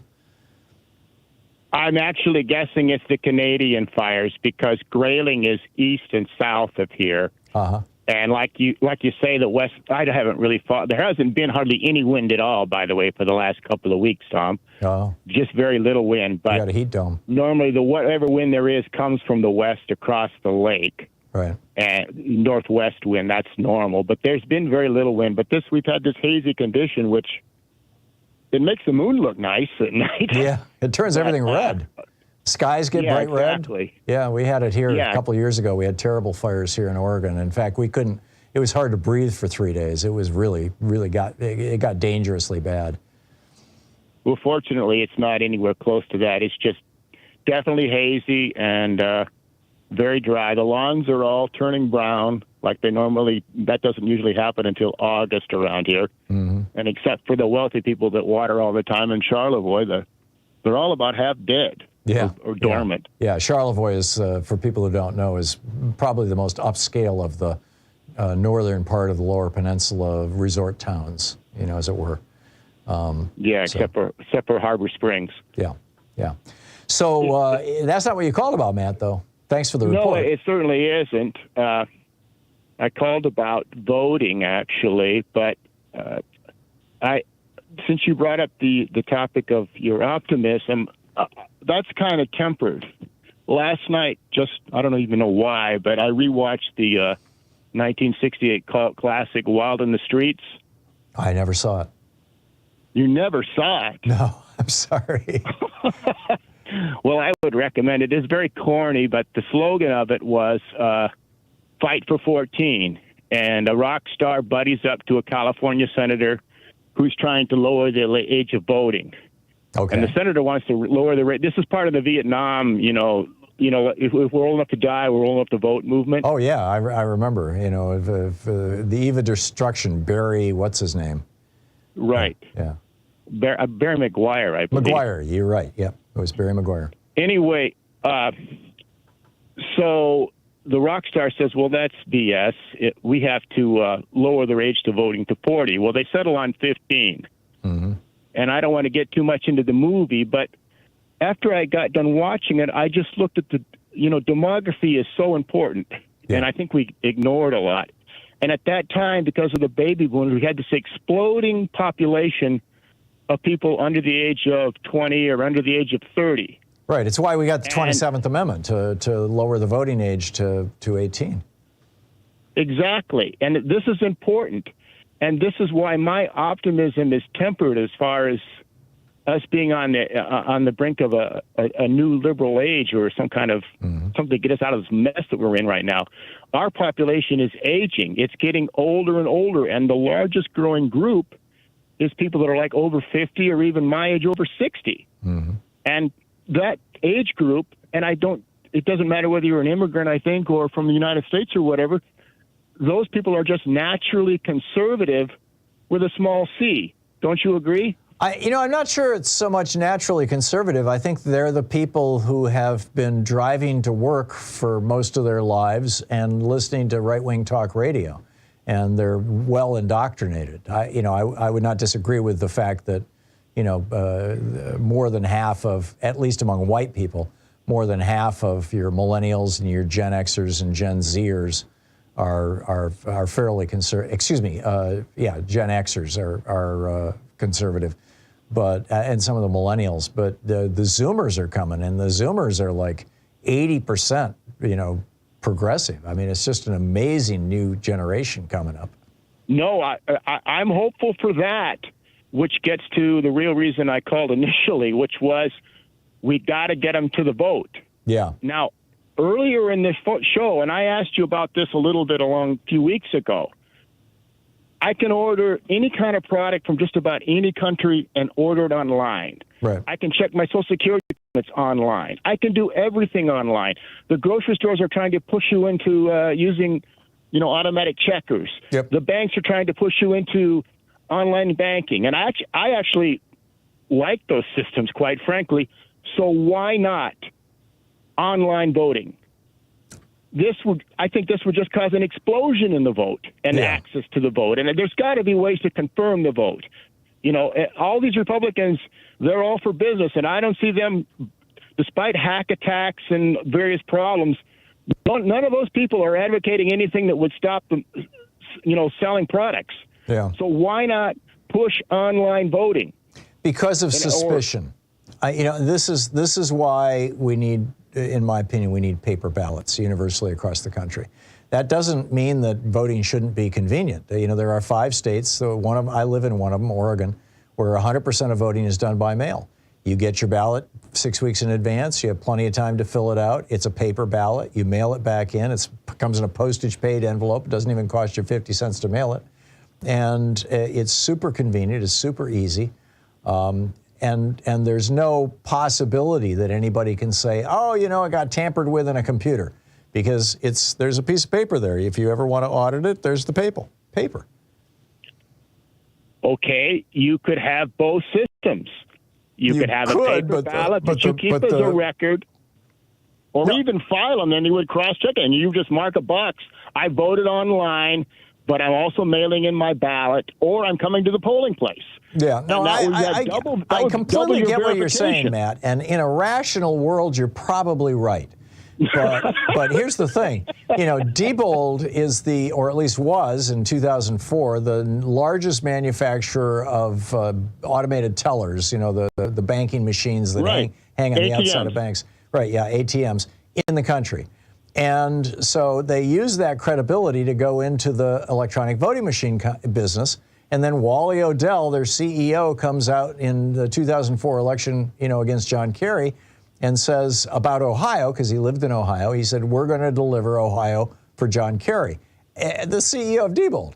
And that, raised a lot of eyebrows and caused a lot of consternation. I just, that's why I said it's suspicion that has to be dealt with. And, sadly, voting has been always so political, so politicized, and it's been, a barrier to entry to civil society for so long, particularly for people of color in the United States, and the black laws and the anti-voting laws and Jim Crow and everything else, that I really believe if we want to have faith in our election system, it's got to be in paper. Even though you're absolutely right, you and I can do our banking by mail or by app on our phone, and increasingly, I'm guessing probably more than half of Americans do that routinely. I deposit checks on my phone.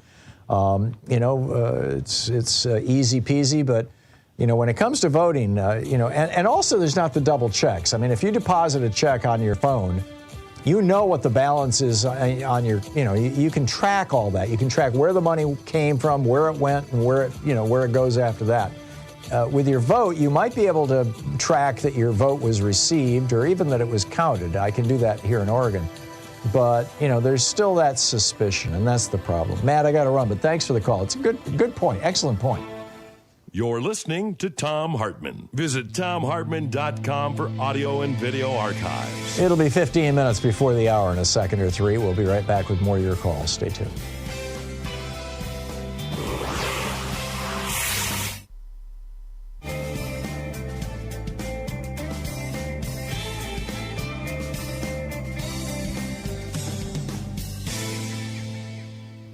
And welcome back. Sue Ellen in St. Simons Island, Georgia. Well, that's a beautiful place. Hey, Sue Ellen, what's up? Well, I'd like to discuss the cop city that's going on in Atlanta. Go for it. And I'm sure you've heard about everything going on there. One of my points is down here we've got Federal Law Enforcement Training Center, and it's a massive place where all people from all different law enforcement are trained. I don't know why we would have no idea why we would need one in Atlanta. Yeah.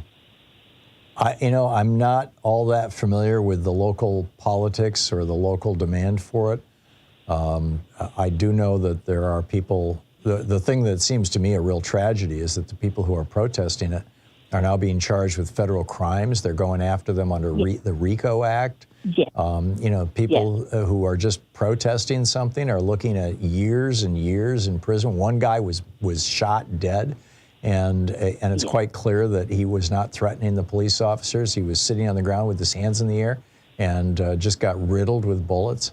The cop who got shot was apparently shot by another cop, and it looks to me like the Georgia police are trying to cover this thing up. It's a terrible, terrible mess. But it's Brian Kemp is a proto-fascist, and so it shouldn't surprise us, I suppose. It doesn't surprise me because I've been around Mr. Kemp for a number of years, but my hair is on fire over this whole incident, and you may have seen the tape of when they raided that house with the people inside it. Those guys were coming in full military uniform. Yep. I mean, they were like looking to be hit with a howitzer or something. Yep. I don't know. Yep. And these kids they dragged out of there was no excuse for that. Yeah, I agree. This is the kind of thing that you see as countries go fascist. And the red states, almost uniformly across the United States, are embracing fascism. They're embracing bullying techniques. They're embracing violence. They're embracing racism. They're embracing homophobia and misogyny. They are embracing all this whole blood and soil thing that Hitler and Mussolini and Franco, back in the day ran on, that Pinochet did in the 60s, that Putin is doing now in Russia, and Orban in Hungary, for that matter, and Erdogan in Turkey. I mean, this has become a worldwide phenomena. You've got the Marcos heirs in the Philippines. More and more fascism is seizing the world, and my hope is that Americans will wake up and turn this back. And my sense of it is that we are moving in that direction. But the guys who have power are going to hang on to it till the last gasp. It's going to be a tough one. I love your optimism. Thank you very much. Okay, thank you, Sue Ellen. Yeah, I am hopeful. I'm actually very hopeful. Sue Ellen, thank you for the call.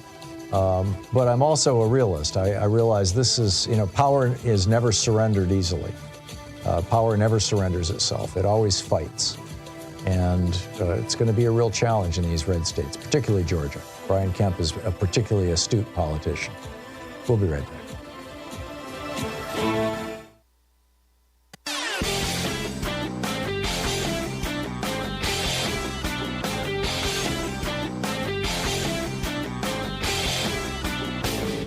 Hey, thanks so much for sharing our program and for reaching out to our stations and sponsors and letting them know that you're listening. It really means a lot to us.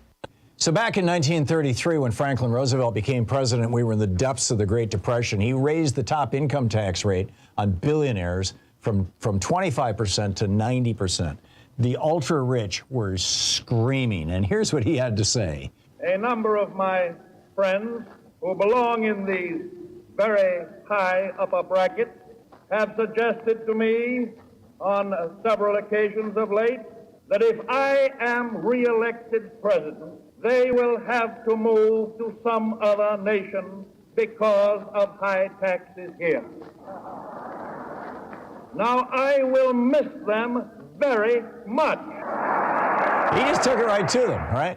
Now, what came out of that was the world's largest and fastest growing and first major middle class. We can do this again. We just have to raise taxes on rich people. It's pretty straightforward. There's a whole article about it over at HartmannReport.com. Check it out.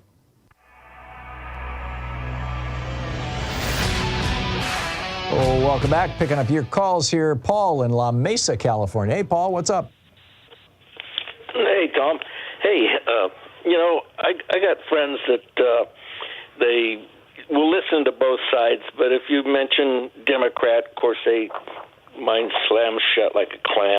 Mm-hmm. But I took your article about Ukraine and how to deal with the oligarchs, the oligarchization. Mm-hmm. Anyway, I condensed it. I took out anything that refers to a Republican or Democrat. Mm-hmm. And I was just calling you just to find out, what do you think of it? For one thing, I didn't tear it up too bad, but like I said, I just took out anything that mentions a political you're party. more than welcome, Paul, to use anything I wrote any way that you can if it helps spread the word. I don't write for money. I write because I want to change the world. I want my...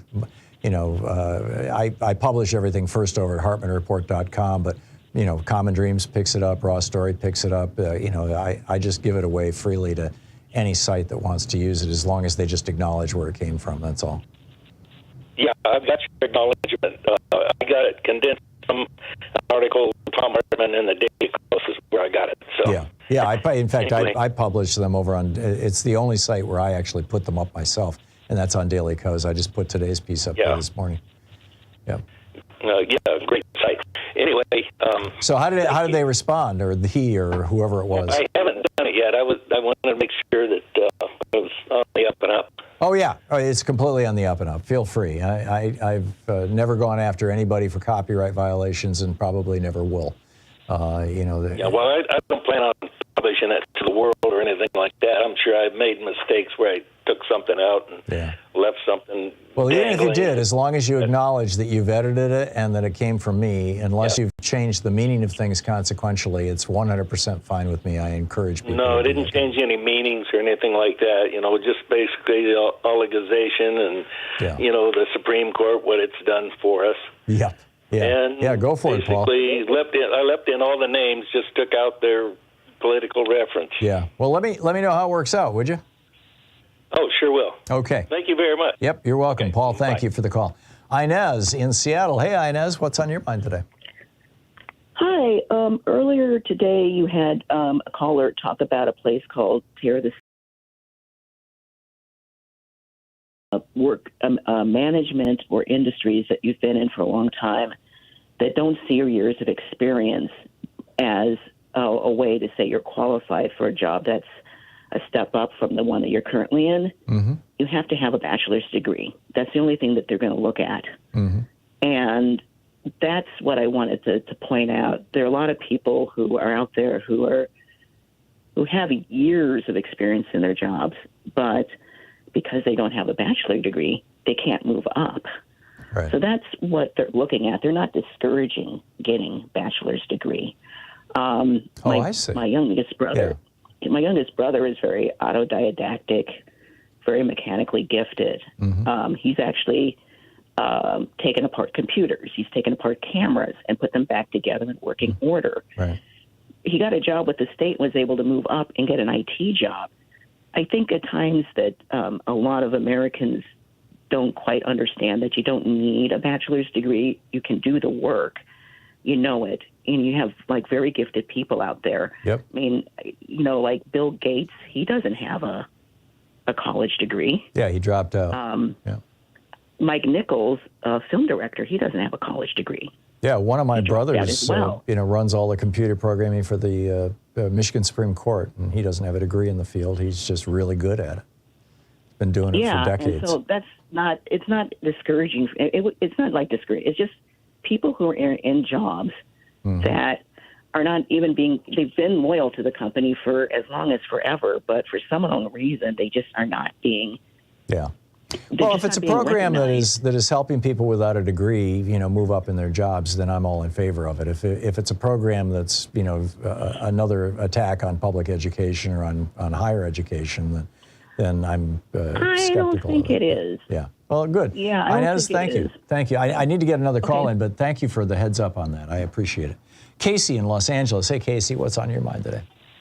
Hey, Tom. God bless you. You're an inspiration. Thank you. We just have a minute, though. You got a quick one? I got a quick one. Sinclair Broadcasting has divested or put into a separate account their venture properties. They're $12 billion in debt because of the deals they made with Major League Baseball. So they're not protecting their broadcast properties.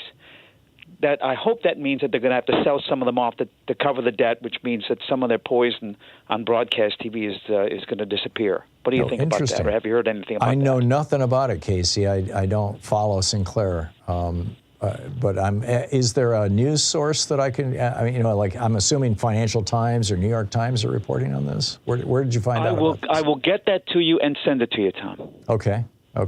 And they still own over 200 radio or television stations, right? In fact, they're the biggest owner of TV stations in the country. Yeah, they're kind of the television version of what used to be called Clear Channel. I think it's now iHeartRadio. Well, the television version of Fox News is what it is, unfortunately. Oh, that's unfortunate, yeah. Okay, well, Casey, let me know. I look forward to finding out about it. Thank you for the call and for putting that on my radar screen. Thanks so much for being with us today. We'll be back tomorrow, same time, same place. In the meantime, don't forget democracy is not a spectator sport. It requires all of us. That includes you.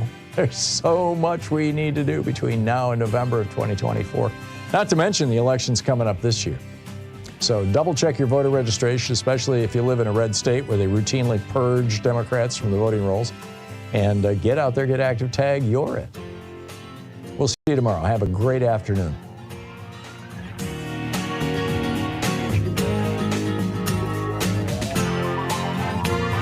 You've been listening to Thom Hartmann. For audio and video archives, visit thomhartmann.com.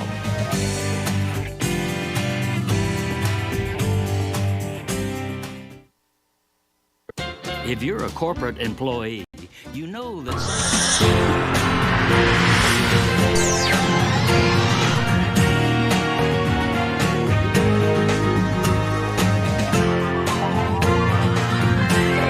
We say fight back!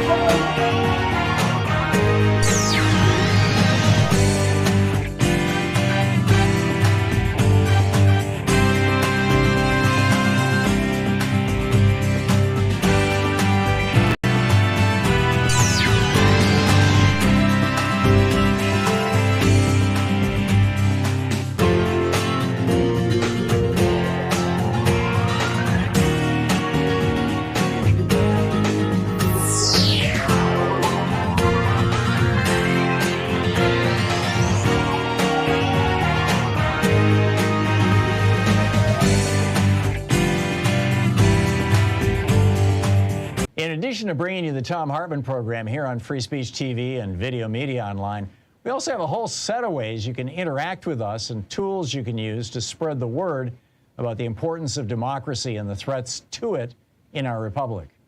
First, there's your daily homework. Sue Nethercutt puts together a daily email newsletter that has a link to every story I discuss on the air, so you can find my sources and you can share them with your friends. It's free and you can sign up at thomhartmann.com. Second, I publish my daily take every day over at the hartmannreport.com website. That's also free if you want the daily 5 days a week rant in your inbox. No ads either. Third, we have the podcasts. There's the free 1-hour version of our daily show that's advertising supported. You can find that wherever you get your podcasts normally. And then there's also the podcast of the entire 3-hour show with no advertisements, and that's available by subscription over at thomhartmann.com. So check them all out at thomhartmann.com and hartmannreport.com.